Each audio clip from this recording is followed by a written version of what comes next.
ಪ್ರೀತಿಯ ವಿದ್ಯಾರ್ಥಿಗಳೇ, ಪ್ರಥಮ PUC ಕನ್ನಡ ಪರೀಕ್ಷೆ 2026 ಇದೇ ತಿಂಗಳು ಅಂದರೆ ಫೆಬ್ರವರಿ ತಿಂಗಳಿನಲ್ಲಿ ರಾಜ್ಯದ ಎಲ್ಲ ಕಡೆ ಕನ್ನಡ ವಿಷಯವನ್ನು ಬರಿತಾ ಇದ್ದೀರಾ. ಸಂಪೂರ್ಣ ಪಾಠವನ್ನು, ಎಲ್ಲ ಪಾಠಗಳನ್ನು, ಪದ್ಯಗಳನ್ನು, ನಾಟಕವನ್ನು ನಾನು ನಿಮಗೆ ಪುನರಾವರ್ತನೆ ಮಾಡಿಕೊಡ್ತಾ ಇದ್ದೀನಿ.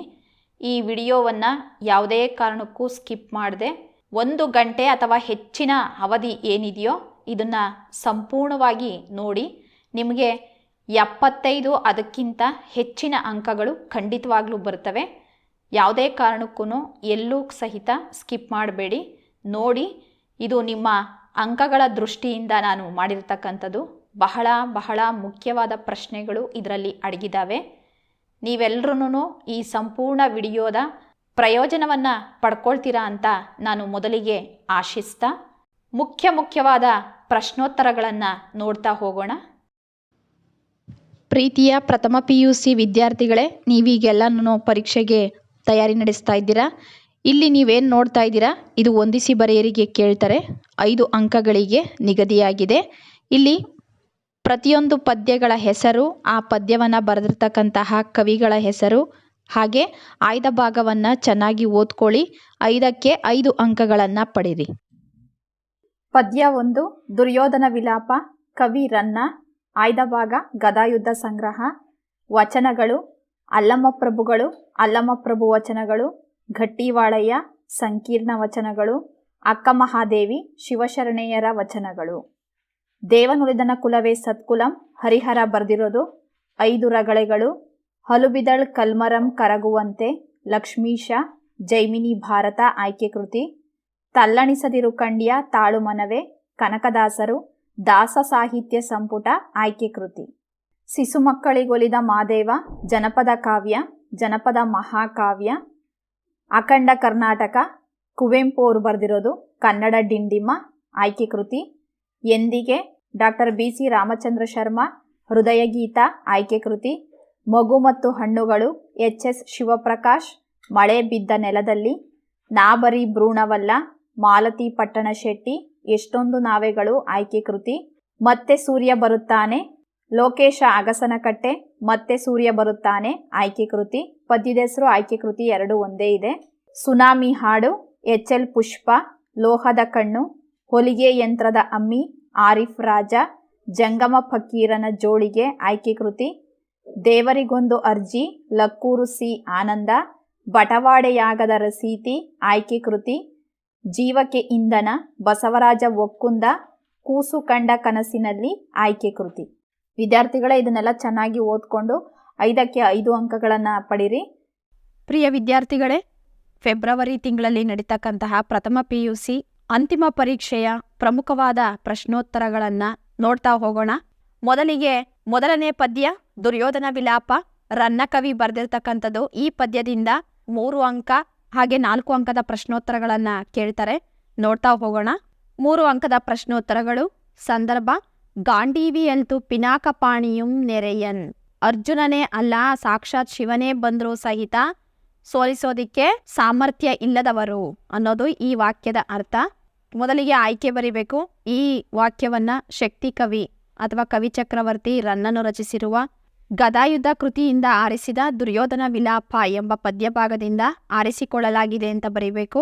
ನಂತರ ಯಾವ ಸಂದರ್ಭದಲ್ಲಿ ಬಂತು ಅಂತ ಬರೀಬೇಕು. ಇದು ಮಹಾಭಾರತ ಯುದ್ಧದಲ್ಲಿ ತನ್ನವರನ್ನೆಲ್ಲ ಕಳ್ಕೊಂಡಂಥ ದುರ್ಯೋಧನ ಯುದ್ಧ ಭೂಮಿಗೆ ಬಂದಾಗ ಅಲ್ಲಿ ದ್ರೋಣಾಚಾರ್ಯರ ಶವದ ಮುಂದೆ ನಿಂತು ಈ ಮಾತುಗಳನ್ನು ಆಡ್ತಾನೆ. ವಿವರಣೆಗೆ ಸಂಬಂಧಪಟ್ಟ ಹಾಗೆ ನೀವು ದುರ್ಯೋಧನ ಯಾವ ರೀತಿ ತನ್ನ ಗುರುವನ್ನ ಕಳ್ಕೊಂಡು ಹೇಗೆ ಸಂಕಟವನ್ನ, ವಿಲಾಪವನ್ನ ವ್ಯಕ್ತಪಡಿಸ್ತಾನೆ, ತನ್ನ ಗುರುಗಳ ಶೌರ್ಯ ಪರಾಕ್ರಮವನ್ನ ಹೇಗೆ ಹೊಗಳ್ತಾನೆ, ಕೊನೆಗೆ ಇದೆಲ್ಲ ಆಗೋದಿಕ್ಕೆ ನಾನೇ ಕಾರಣ ಅಂತ ಹೇಗೆ ತನ್ನನ್ನು ನಿಂದಿಸ್ಕೊಳ್ತಾನಲ್ವಾ, ಅದನ್ನ ಬರಿಬೇಕು. ಸ್ವಾರಸ್ಯ: ತನ್ನವರನ್ನೆಲ್ಲ ಕಳೆದುಕೊಂಡ ದುರ್ಯೋಧನ ತನ್ನ ಗುರುಗಳ ಶವದ ಮುಂದೆ ನಿಂತು ವಿಲಾಪಿಸುತ್ತಿರುವುದು ಇಲ್ಲಿನ ಸ್ವಾರಸ್ಯ ಅಂತ ಬರೀಬೇಕು. ಜನನಿ ಸ್ತನ್ಯಮನ್ ಉಂಡೆನ್ ಆಮ್ ಬಳಿಕೆ ನೀಂ, ಅಂದ್ರೆ ತಾಯಿಯ ಹಾಲನ್ನ ಮೊದಲು ನಾನು ಕುಡಿದೆ, ನಂತರ ನೀನು ಕುಡಿದೆ ಅಂತ. ಇಲ್ಲಿ ನಿಮ್ಗೆ ಗೊತ್ತಾಗೋಯ್ತು, ಇದು ತನ್ನ ತಮ್ಮನಾದಂತಹ ದುಶ್ಯಾಸನನ ಶವದ ಮುಂದೆ ನಿಂತ್ಕೊಂಡು ದುರ್ಯೋಧನ ಆಡ್ತಾ ಇರ್ತಕ್ಕಂತಹ ಮಾತಿದು. ಇಲ್ಲಿ ನೀವು ಬರೀತೀರಾ, ದುಶ್ಯಾಸನ ಶವವನ್ನ ನೋಡಿದಾಗ ತಾಯಿಯ ಹಾಲನ್ನ ಮೊದಲು ನಾನು ಕುಡ್ದೆ, ನಂತರ ನೀನು ಕುಡ್ದೆ, ಸೋಮರಸ, ದಿವ್ಯ ಭೋಜನ ಎಲ್ಲವನ್ನೂ ಅಷ್ಟೇ ನಾನು ತಿಂದ ಬಳಿಕ ನೀನು ತಿಂದೆ.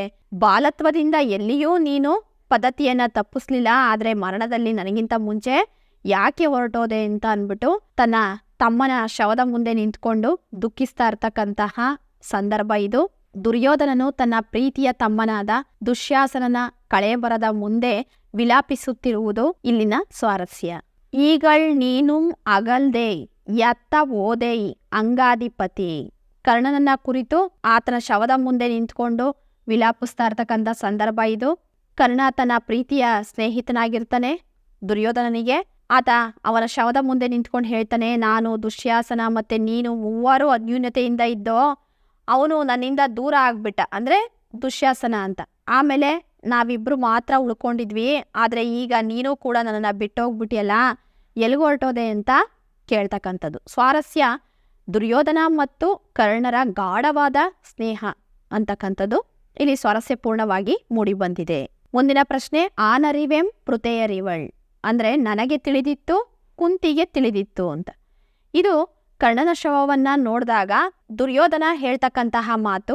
ಕರ್ಣನ ಶವದ ಮುಂದೆ ನಿಂತ್ಕೊಂಡು ಆತನ ಜನ್ಮರಹಸ್ಯದ ಬಗ್ಗೆ ಹೇಳ್ತಾ ಇರ್ಬೇಕಾದ್ರೆ ಆತನ ಜನ್ಮರಹಸ್ಯ ಯಾರ್ಯಾರಿಗೆ ಗೊತ್ತಿತ್ತು ಅಂತ ಅನ್ನೋದನ್ನ ವಿವರಿಸ್ತಾನೆ. ಆ ಒಂದು ಸಂದರ್ಭ ಬರೀಬೇಕು ನೀವು. ಆ ಸಂದರ್ಭದಲ್ಲಿ ಈ ಮೇಲಿನ ಮಾತು ಬರುತ್ತೆ. ಸ್ವಾರಸ್ಯ ಕರ್ಣನ ಜನ್ಮರಹಸ್ಯವನ್ನು ಯಾರ್ಯಾರು ತಿಳಿದಿದ್ದರು ಎಂಬುದನ್ನು ದುರ್ಯೋಧನ ಆತನ ಶವದ ಮುಂದೆ ನಿಂತುಕೊಂಡು ನೆನಪಿಸಿಕೊಳ್ಳುತ್ತಾ ದುಃಖಿಸುತ್ತಿರುವುದು ಇಲ್ಲಿನ ಸ್ವಾರಸ್ಯ. ವಿದ್ಯಾರ್ಥಿಗಳೇ, ಈಗ 4 ಅಂಕದ ಪ್ರಶ್ನೋತ್ತರಗಳನ್ನು ನೋಡೋಣ. ದುರ್ಯೋಧನ ರಣರಂಗದಲ್ಲಿ ನಡೆದು ಬಂದ ಬಗೆಯನ್ನ ಕವಿ ಹೇಗೆ ವರ್ಣಿಸಿದ್ದಾನೆ ಅಂತ ಕೇಳಿದಾಗ ನಿಮ್ಮ ಪಠ್ಯ ಪುಸ್ತಕದಲ್ಲಿ ಮೊದಲ 2 ಪ್ಯಾರ ಏನಿದೆ ಅದನ್ನ ನೀವು ವರ್ಣಿಸಿ ಬರಿಬೇಕಾಗುತ್ತೆ. ಮೊದಲಿಗೆ ಪೂರ್ವಕತೆ ಸ್ವಲ್ಪ ಸೇರಿಸ್ಕೊಳ್ಳಿ. ಕುರುಕ್ಷೇತ್ರ ಯುದ್ಧವಾದ ಬಳಿಕ ಎಲ್ಲರನ್ನೂ ಕಳೆದುಕೊಂಡು ದುರ್ಯೋಧನ ದುಃಖಿತನಾಗಿ ಯುದ್ಧ ಭೂಮಿಯಲ್ಲಿ ಶರಶಯ್ಯೆಯಲ್ಲಿರುವ ಭೀಷ್ಮರನ್ನು ಕಾಣಲು ಬರುತ್ತಾನೆ. ಸಂಜಯನೊಡನೆ ರಣರಂಗದಲ್ಲಿ ನಡೆದು ಬರುತ್ತಾನೆ. ಹಾಗೆ ಬರುತ್ತಿರುವಾಗ ಆ ರಣಭೂಮಿಯಲ್ಲಿ ಲಕ್ಷಾಂತರ ಜನರು ಪ್ರಾಣವನ್ನು ಕಳೆದುಕೊಂಡಿದ್ದರಿಂದ ರಕ್ತದ ಸಮುದ್ರ ಅಲ್ಲಿ ಗೋಚರಿಸುತ್ತಿತ್ತು. ಆ ನೆತ್ತರಿನ ಸಮುದ್ರದಲ್ಲಿ ತುಂಡಾಗಿ ಬಿದ್ದಿದ್ದ ಆಯುಧಗಳು ಆಗಿಂದಾಗ ದುರ್ಯೋಧನನ ಪಾದಗಳನ್ನು ಚುಚ್ಚುತ್ತಿದ್ದವು. ಅಲ್ಲಿ ಕಾಲೂರುವುದಕ್ಕೆ ಜಾಗವಿಲ್ಲದೆ ದುರ್ಯೋಧನನು ಆ ದೊಡ್ಡ ದೊಡ್ಡ ಹೆಣಗಳನ್ನು ಮೆಟ್ಟಿ ಅಂದ್ರೆ ತುಳಿದು ನಡೆಯುತ್ತಾನೆ. ದುರ್ಯೋಧನನು ಆನೆಗಳೆಂಬ ಬೆಟ್ಟಗಳನ್ನ ಹೇರುತ್ತಾ ರಕ್ತದ ಹೊಳೆಗಳನ್ನು ದಾಟುತ್ತಾ ಕಪ್ಪಾದ ಬಳ್ಳಿಗಳ ಹಾಗೆ ನೆಲದಲ್ಲಿ ಬಾಚಿಕೊಂಡಿರುವ ಅನೇಕ ಸೊಂಡಿಲುಗಳಲ್ಲಿ ಸಿಕ್ಕಿಕೊಳ್ಳುತ್ತಾನೆ. ಇದ್ಯಾವುದನ್ನು ಲೆಕ್ಕಿಸದೆ ಸಂಜಯನ ಹೆಗಲನ್ನು ಅವಲಂಬಿಸಿ ಅತಿ ರಭಸದಿಂದ ನಡೆದು ಬರುತ್ತಾನೆ. ಇದು ದುರ್ಯೋಧನ ರಣರಂಗದಲ್ಲಿ ನಡೆದು ಬಂದಂತಹ ಬಗೆಯಾಗಿದೆ ಅಂತ ಇಷ್ಟು ಬರೀಬೇಕಾಗುತ್ತೀವು. ಮುಂದಿನ ಪ್ರಶ್ನೆ, ದ್ರೋಣನ ಕಳೇಬರವನ್ನು ಕಂಡು ದುರ್ಯೋಧನ ಹೇಗೆ ದುಃಖಿಸುತ್ತಾನೆ ಅಂದಾಗ ದುರ್ಯೋಧನನು ಸಂಜಯನ ಹೆಗಲನ್ನು ಅವಲಂಬಿಸಿ ಭಾರೀ ಹೆಣಗಳನ್ನು ಮೆಟ್ಟಿ ನಡೆಯುತ್ತಾ ಮುಂದೆ ಬಂದಾಗ ಅಲ್ಲಿ ಬಾಣ ಸಮೂಹದಿಂದ ನುಚ್ಚುನೂರಾದ ದೇಹ ಮತ್ತು ಕವಚವುಳ್ಳ ದ್ರೋಣಾಚಾರ್ಯರನ್ನು ನೋಡಿದನು. ಸ್ವಭಾವತಃ ದುಷ್ಟನಾದ ದೃಷ್ಟದ್ಯುಮ್ನನ ಕೈಗೆ ಸಿಕ್ಕು ಅವನಿಂದ ತಲೆಗೂದಲು ಎಳೆಯಲ್ಪಟ್ಟು ಸತ್ತಿರುವ ದ್ರೋಣರನ್ನು ನೋಡುತ್ತಾನೆ. ಧನುರ್ವಿದ್ಯೆಯಲ್ಲಿ ನಿಮ್ಮನ್ನು ಮೀರಿ ನಿಲ್ಲಲು ಅರ್ಜುನನಿಗಲ್ಲ ಸಾಕ್ಷಾತ್ ಶಿವನಿಗೂ ಅಸಾಧ್ಯವಾಗುವ ಕೌಶಲ್ಯ ನಿಮ್ಮಲ್ಲಿತ್ತು. ನಿಮ್ಮನ್ನು ಪ್ರತಿಭಟಿಸಿ ಗೆಲ್ಲುವುದು ಅಸಾಧ್ಯದ ಮಾತು. ಹೀಗಿದ್ದರೂ ನೀವು ಶಸ್ತ್ರತ್ಯಾಗ ಮಾಡಿದ್ದು ಕೇವಲ ತಿರಸ್ಕಾರದಿಂದಲೋ ಅಥವಾ ನನ್ನ ಕರ್ಮಫಲವು ನಿಮ್ಮನ್ನು ಹಾಗೆ ಮಾಡಿಸಿತೋ ನಾನರಿಯೆ. ನಿಮಗೂ ಕೂಡ ಈ ರೀತಿಯ ಅಕಾಲವಾದ ಮೃತ್ಯು ಯಾಕಾಗಿ ಉಂಟಾಯಿತೋ ಎಂದು ದುಃಖಿಸುತ್ತಾನೆ. ಇಷ್ಟು ಬರೀಬೇಕು ನೀವು ದ್ರೋಣನ ಬಗ್ಗೆ ಕೇಳಿದಾಗ. ಮತ್ತೆ ಅಭಿಮನ್ಯುವಿನ ಬಗ್ಗೆ ಕೇಳಿದಾಗ ಅಭಿಮನ್ಯುವಿನ ಶವದ ಮುಂದೆ ನಿಂತ್ಕೊಂಡು ದುರ್ಯೋಧನ ಹೇಗೆ ವಿಲಾಪಿಸ್ತಾನೆ ಅಂತ ಅನ್ನೋದೆಲ್ಲ ವಿವರವಾಗಿದೆ ನಿಮ್ಮ ಪಠ್ಯಪುಸ್ತಕದಲ್ಲಿ, ಹಾಗೇನೆ ನೋಟ್ಸಲ್ಲೂ ಸಿಗುತ್ತೆ ನೋಡಿ. ಇದನ್ನೆಲ್ಲನೂ ಸಹಿತ ಬರೀಬೇಕಾಗುತ್ತೆ ನೀವು. ಮೊದಲಿಗೆ ಆತ ಹೇಗೆ ಸದ್ಬಿದ್ದಿದ್ದ ರಣರಂಗದಲ್ಲಿ ಅದನ್ನು ಬರೀರಿ. ಅದಾದ್ಮೇಲೆ ಚಕ್ರವ್ಯೂಹವನ್ನ ಭೇದಿಸೋಕೆ ಹೋಗ್ತಕ್ಕಂಥದ್ದು ಅದನ್ನು ಬರೀರಿ. ಕೊನೆಯಲ್ಲಿ ನಿನ್ನಲ್ಲಿರೋ ಪರಾಕ್ರಮದಲ್ಲಿ ಒಂದಂಶ ನನಗಿದ್ರೆ ನಿಂತರನೇ ಸಾವು ಬರಲಿ ಅಂತ ಕೇಳ್ಕೊಳ್ತಕ್ಕಂಥದ್ದು. ಹೀಗೆ 3 ಪ್ಯಾರದು ಸಾರಾಂಶ ಬರೀರಿ. ಮುಂದಿನ ಪ್ರಶ್ನೆ, ದುರ್ಯೋಧನನು ದುಶ್ಯಾಸನನನ್ನು ಕಂಡು ವ್ಯಕ್ತಪಡಿಸಿದ ಭಾವನೆಗಳ್ಯಾವುವು? ಇದು ತುಂಬಾ ಮುಖ್ಯವಾದಂಥ ಪ್ರಶ್ನೆ, ತುಂಬಾ ಸರಿ ಕೇಳ್ತಾ ಇರ್ತಾರೆ. ದುರ್ಯೋಧನನ ಪ್ರೀತಿ ತಮ್ಮ ಅಂದ್ರೆ ದುಶ್ಯಾಸನ.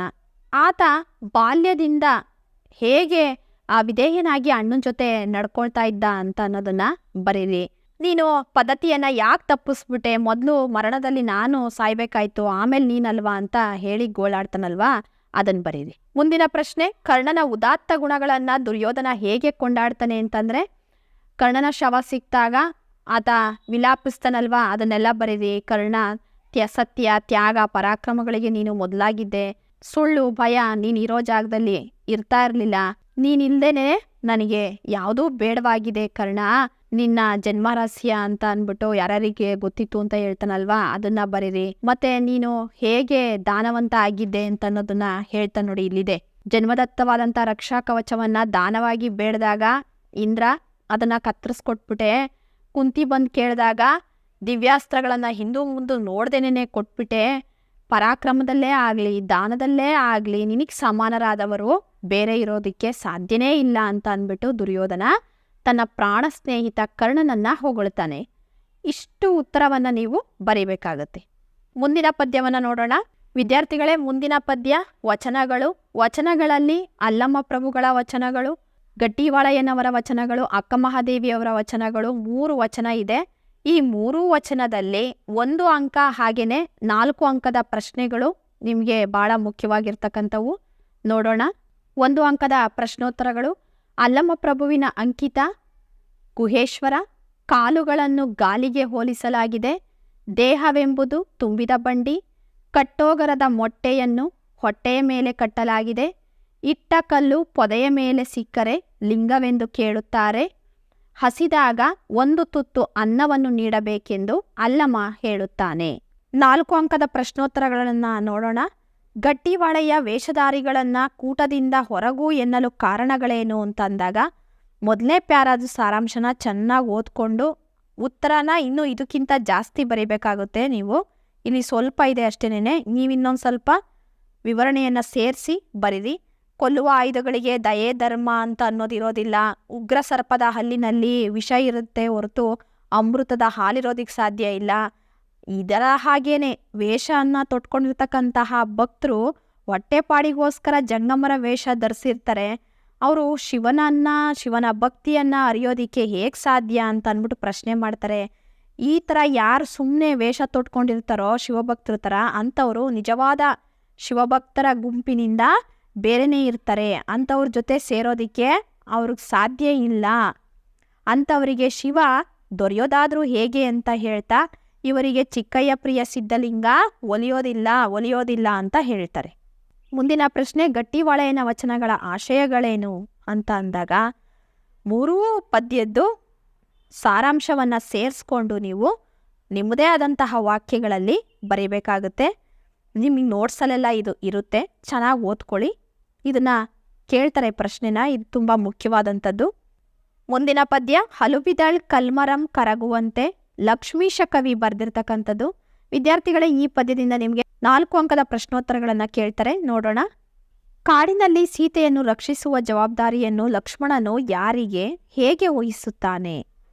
ರಾಮ ತನ್ನನ್ನು ತ್ಯಜಿಸಿದನೆಂದು ತಿಳಿದ ಸೀತೆ ಚೇತರಿಸಿಕೊಂಡು ಲಕ್ಷ್ಮಣನಲ್ಲಿ ಅಯೋಧ್ಯೆಗೆ ಹಿಂತಿರುಗು ಎನ್ನುತ್ತಾಳೆ. ಆಗ ಲಕ್ಷ್ಮಣ ಕಾಡಿನಲ್ಲಿರುವ ಪ್ರತಿಯೊಂದು ಶಕ್ತಿಗಳನ್ನು ಸೀತೆಯನ್ನು ಕಾಪಾಡಬೇಕು ಎಂದು ಬೇಡಿಕೊಳ್ಳುತ್ತಾನೆ. ಅರಣ್ಯವನ್ನು, ಕಾಡಿನಲ್ಲಿರುವ ಮರಗಳಲ್ಲಿ ಬೇಡಿಕೊಳ್ಳುತ್ತಾನೆ. ಕ್ರಿಮಿಕೀಟಗಳಲ್ಲಿ, ಪಕ್ಷಿಗಳಲ್ಲಿ, ಗಿಡ ಮರ ಬಳ್ಳಿಗಳಲ್ಲಿ ಪ್ರಾರ್ಥಿಸಿ ತನ್ನ ತಾಯಿಯನ್ನು ರಕ್ಷಿಸಬೇಕು ಎನ್ನುತ್ತಾನೆ. ಹುಲ್ಲಿನ ಪೊದೆಗಳನ್ನು ಕೇಳಿಕೊಳ್ಳುತ್ತಾನೆ. ಪಂಚಭೂತಗಳಲ್ಲಿ ಬೇಡುತ್ತಾನೆ. ದಿಕ್ಕಿನ ದೇವತೆಗಳನ್ನು ಪ್ರಾರ್ಥಿಸಿಕೊಳ್ಳುತ್ತಾನೆ. ಧರ್ಮ ದೇವತೆಯನ್ನು ಬೇಡಿಕೊಳ್ಳುತ್ತಾನೆ. ಜಗನ್ಮಾತೆ ಎನಿಸಿರುವ ಗಂಗಾದೇವಿಯನ್ನು ಹಾಗೂ ಸೀತೆಯ ತಾಯಿ ಭೂದೇವಿಯನ್ನು ಕುರಿತು ತನ್ನ ತಾಯಿಯಾದ ಜಾನಕಿಯನ್ನು ಸಲಹಬೇಕು ಎನ್ನುತ್ತಾನೆ. ಇಲ್ಲಿ ತನ್ನ ತಾಯಿ ಅಂತ ಅನ್ನೋದು ಅತ್ತಿಗೆ ತಾಯಿ ಸಮಾನ ಅಲ್ವಾ, ಹಾಗಾಗಿ ಇಲ್ಲಿ ಆ ಮಾತನ್ನು ಬಳಸ್ತಾರೆ. ಸೀತೆಯನ್ನು ನಿಮ್ಮ ಮಗಳಂತೆ ಕಾಪಾಡಬೇಕು ಎಂದು ಕೈ ಮುಗಿದು ಪ್ರಾರ್ಥಿಸುತ್ತಾನೆ. ಕರುಣಾಳು ರಾಘವನಲ್ಲಿ ತಪ್ಪಿಲ್ಲ ಎಂಬ ಸೀತೆಯ ನಿಲುವನ್ನು ವಿಶ್ಲೇಷಿಸಿ. ಶ್ರೀರಾಮ ಲೋಕಾಪವಾದಕ್ಕೆ ಹೆದರಿ ಸೀತೆಯನ್ನು ಕಾಡಿಗೆ ಕಳುಹಿಸಿದನು. ಇದನ್ನು ಲಕ್ಷ್ಮಣನಿಂದ ತಿಳಿದ ಸೀತೆ ಸುಧಾರಿಸಿಕೊಂಡು ಮತ್ತೆ ಮಾತನಾಡುತ್ತಾಳೆ. ಇದರಲ್ಲಿ ಕರುಣಾಳುವಾದಂತಹ ರಾಮನ ತಪ್ಪಿಲ್ಲ.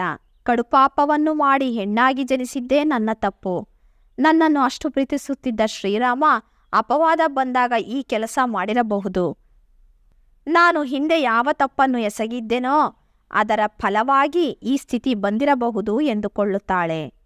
ಪ್ರಸ್ತುತ ವಿಚಾರಗಳಿಗೆ ಹೋಲಿಸಿದರೆ ಇಲ್ಲಿ ಹೆಣ್ಣಾದವಳು ಪುರುಷನನ್ನು ಅನುಸರಿಸುವುದು ಮಾತ್ರ, ಪುರುಷನ ನಿರ್ಧಾರವನ್ನು ಪ್ರಶ್ನಿಸುವುದಕ್ಕೆ ಬದಲಾಗಿ ನನ್ನ ಸ್ಥಿತಿಯೇ ಹೀಗೆ, ಹೆಣ್ಣಾಗಿ ಹುಟ್ಟಿದ್ದೇ ನನ್ನ ತಪ್ಪು ಎನ್ನುವವರೆಗೆ ಕರುಣಾಳು ರಾಘವನಲ್ಲಿ ತಪ್ಪಿಲ್ಲ ಎಂಬ ಸೀತೆಯ ನಿಲುವು ವ್ಯಕ್ತವಾಗುತ್ತದೆ. ವಿದ್ಯಾರ್ಥಿಗಳೇ, ಇಷ್ಟನ್ನ ಓದ್ಕೋಬೇಕು. ಇದರಲ್ಲಿ ಒಂದು ಪ್ರಶ್ನೆ ನಿಮಗೆ ಮುಖ್ಯ ಆಗುತ್ತೆ. ಮುಂದಿನ ಪದ್ಯವನ್ನು ನೋಡೋಣ. ತಲ್ಲಣಿಸದಿರು ಕಂಡ್ಯ ತಾಳು ಮನವೇ, ಕನಕದಾಸರು ಬರೆದಿರ್ತಕ್ಕಂಥದ್ದು. ವಿದ್ಯಾರ್ಥಿಗಳೇ, ತಲ್ಲಣಿಸದಿರು ಕಂಡ್ಯ ತಾಳು ಮನವೇ ಪದ್ಯದಿಂದ ಸಂದರ್ಭದ ವಿವರಣೆಯನ್ನು ಕೇಳ್ತಾರೆ. ನೋಡಿ, ಕಟ್ಟೆಯನ್ನು ಕಟ್ಟಿ ನೀರೆರೆದವರು ಯಾರು? ಆಯ್ಕೆ ಬರೀಬೇಕು, ಸಂದರ್ಭ ಬರೀಬೇಕು, ಹಾಗೆ ವಿವರಣೆ, ಅದ್ರ ಜೊತೆಗೆ ಸ್ವಾರಸ್ಯವನ್ನು ಬರೀಬೇಕು. ನೋಡಿ, ಕೊನೆಯಲ್ಲಿ ಸ್ವಾರಸ್ಯ ಇದೆ ನೋಡಿ, ನಮ್ಮೆಲ್ಲರನ್ನ ದೇವರು ಕಾಪಾಡ್ತಾರೆ.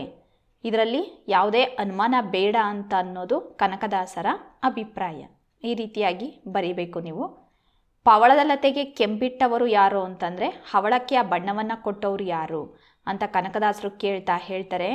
ಯಾರೂ ಕೊಟ್ಟಿಲ್ಲ, ದೇವರ ಇಚ್ಛೆ, ಹಾಗೆಯೇ ಜಗತ್ತಿನ ಸುಂದರ ಸಂಗತಿಗಳ ಹಿಂದೆ ದೇವರ ಕೈವಾಡ ಇದೆ ಅಂತ ಅಂದ್ಬಿಟ್ಟು ಕನಕದಾಸರು ಹವಳಕ್ಕೆ ಬಣ್ಣ ನೀಡಿದವರು ಯಾರು ಅನ್ನೋ ಪ್ರಶ್ನೆ ಕೇಳೋದ್ರ ಮೂಲಕ ಸೃಷ್ಟಿಕರ್ತನಾದಂತಹ ದೇವರ ಶಕ್ತಿಯನ್ನು ಸ್ಪಷ್ಟಪಡಿಸ್ತಾರೆ. ಇದೆಲ್ಲವೂ ದೇವರ ಸೃಷ್ಟಿ ಅಂತ ಹೇಳಿರೋದು ಸ್ವಾರಸ್ಯ. ಎಲ್ಲರನ್ನೂ ಸಲಹುವನು, ಇದಕ್ಕೆ ಸಂಶಯವಿಲ್ಲ. ಈ ಕೀರ್ತನೆಯಲ್ಲಿ ಪ್ರತಿ ಚರಣದಲ್ಲಿಯೂ ಸಹಿತ ಎಲ್ಲ ಅಂಶಗಳನ್ನು ವಿವರಣಾತ್ಮಕವಾಗಿ ಕೊಡ್ತಾ ಸಂಶಯವನ್ನು ನಿವಾರಣೆ ಮಾಡ್ತಿದ್ದಾರೆ. ಲೋಕದಲ್ಲಿ ನಡೆಯುವ ಎಲ್ಲ ವಿದ್ಯಮಾನಗಳ ಕುರಿತಾಗಿ ಯೋಚನೆ ಮಾಡಿದ್ರೆ ಅಲ್ಲಿಗೆ ನಮಗೆ ಸಂಶಯ ವ್ಯಕ್ತ ಆಗುತ್ತೆ. ನಮ್ಮೆಲ್ಲರನ್ನ ರಕ್ಷಿಸೋರು ಯಾರು ಅಂತ ಪ್ರಶ್ನೆ ಕೇಳ್ತಾ ಅದು ಭಗವಂತನೇ ಅಂತ ಕನಕದಾಸರು ಹೇಳ್ತಾರೆ. ಹಾಗಾಗಿ ಯಾರೂ ಯಾವುದಕ್ಕೂ ಚಿಂತೆ ಪಡಬೇಕಾಗಿಲ್ಲ, ದೇವರು ಒಬ್ಬ ಇದ್ದಾನೆ, ಅವನು ನಮ್ಮನ್ನು ರಕ್ಷಿಸ್ತಾನೆ ಅಂತ ಅನ್ನೋ ಮಾತನ್ನು ಹೇಳ್ತಾರೆ. ವಿದ್ಯಾರ್ಥಿಗಳೇ, ಶಿಶು ಮಕ್ಕಳಿಗೊಲಿದ ಮಹಾದೇವ ಜನಪದ ಸಾಹಿತ್ಯದಿಂದ ಆಯ್ಕೆ ಮಾಡಿರ್ತಕ್ಕಂಥದ್ದು. ಈ ಪದ್ಯದಲ್ಲಿ 2 ಅಂಕಗಳ ಪ್ರಶ್ನೆಗಳನ್ನು ಕೇಳ್ತಾರೆ. ಮಹಾದೇವನ ಶಿಶು ಮಕ್ಕಳ ಹೆಸರೇನು? ಬೇಡರ ಕನ್ನಯ್ಯ, ಸತ್ಯವಂತೆ ಸಂಕಮನ ಮಕ್ಕಳಾದ ಕಾರಯ್ಯ ಮತ್ತು ಬಿಲ್ಲಯ್ಯ. ಸಿಡಿಲು ಗುಡುಗುಗಳನ್ನು ಕಳಿಸು ಎಂದು ಮಹಾದೇವ ಯಾರನ್ನು ಕೇಳುತ್ತಾನೆ ಅಂದರೆ ಗುಡುಗಾಜಮ್ಮನನ್ನು ಕರೀತಾನೆ, ಗುಡುಗಬೇಕು ಅಂತ ಹೇಳ್ತಾನೆ. ಬೊಮ್ಮರಾಯನನ್ನು ಕಟ್ಕೊಂಡು ಮಾಯದ ಸಿಡಿಲನ್ನು ಕೊಡಬೇಕು ಅಂತ ಹೇಳ್ತಾನೆ. ನಾನಿಲ್ಲಿ ಮುಖ್ಯವಾದ ಪ್ರಶ್ನೆಗಳನ್ನು ಅಷ್ಟೇ ನಿಮಗೆ ಹೇಳ್ತಾ ಇದ್ದೀನಿ. ಶಿಶು ಮಕ್ಕಳು ತಾವು ಸತ್ತರೂ ಚಿಂತಿಲ್ಲ ಎನ್ನಲು ಕಾರಣವೇನು?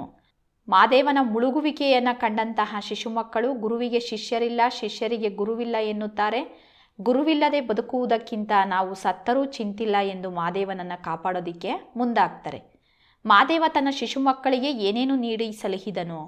ಆತ ಗೆಡ್ಡೆ ಗೆಣಸುಗಳನ್ನು ಕೊಡಲಿಲ್ಲ, ಅದಕ್ಕೆ ಬದಲಾಗಿ ಹಾಲು, ತುಪ್ಪ, ಬೆಣ್ಣೆಯನ್ನು ಕೊಟ್ಟು ಹೆತ್ತ ತಾಯಿಯಂತೆ ಸಲಹಿದನು ಅಂತ ಬರಿಬೇಕು. ಶಿಶು ಮಕ್ಕಳ ಪ್ರೇಮಕ್ಕೆ ಮಾದಪ್ಪ ಹೇಗೆ ಬಂದನು? ಮಾದಪ್ಪ ಮಕ್ಕಳನ್ನು ಎತ್ಕೊಂಡು ಹೆಗಲ ಮೇಲೆ ಹೊತ್ಕೊಂಡು ಗುಡಿಗೆ ಕರ್ಕೊಂಡು ಬರ್ತಾರೆ. ಈ ರೀತಿಯಾಗಿ ಬರಿಬೇಕು. ವಿದ್ಯಾರ್ಥಿಗಳೇ, ಅಖಂಡ ಕರ್ನಾಟಕ ಪದ್ಯವನ್ನು ಬರೆದಿರ್ತಕ್ಕಂಥವ್ರು ಕುವೆಂಪು ಅವರು. ಇಲ್ಲಿ ನಿಮಗೆ ಸಂದರ್ಭ ಮುಖ್ಯ ಆಗುತ್ತೆ. ನೀವೀಗಾಗಲೇ ಮೊದಲನೇ ಪದ್ಯ ದುರ್ಯೋಧನ ವಿಲಾಪ, ಹಾಗೆಯೇ ತಲ್ಲಣಿಸದಿರು ಕಂಡ್ಯ ತಾಳು ಮನವೇ, ಇದರಲ್ಲಿ 3 ಅಂಕದ ಸಂದರ್ಭಗಳಿದ್ದಾವೆ.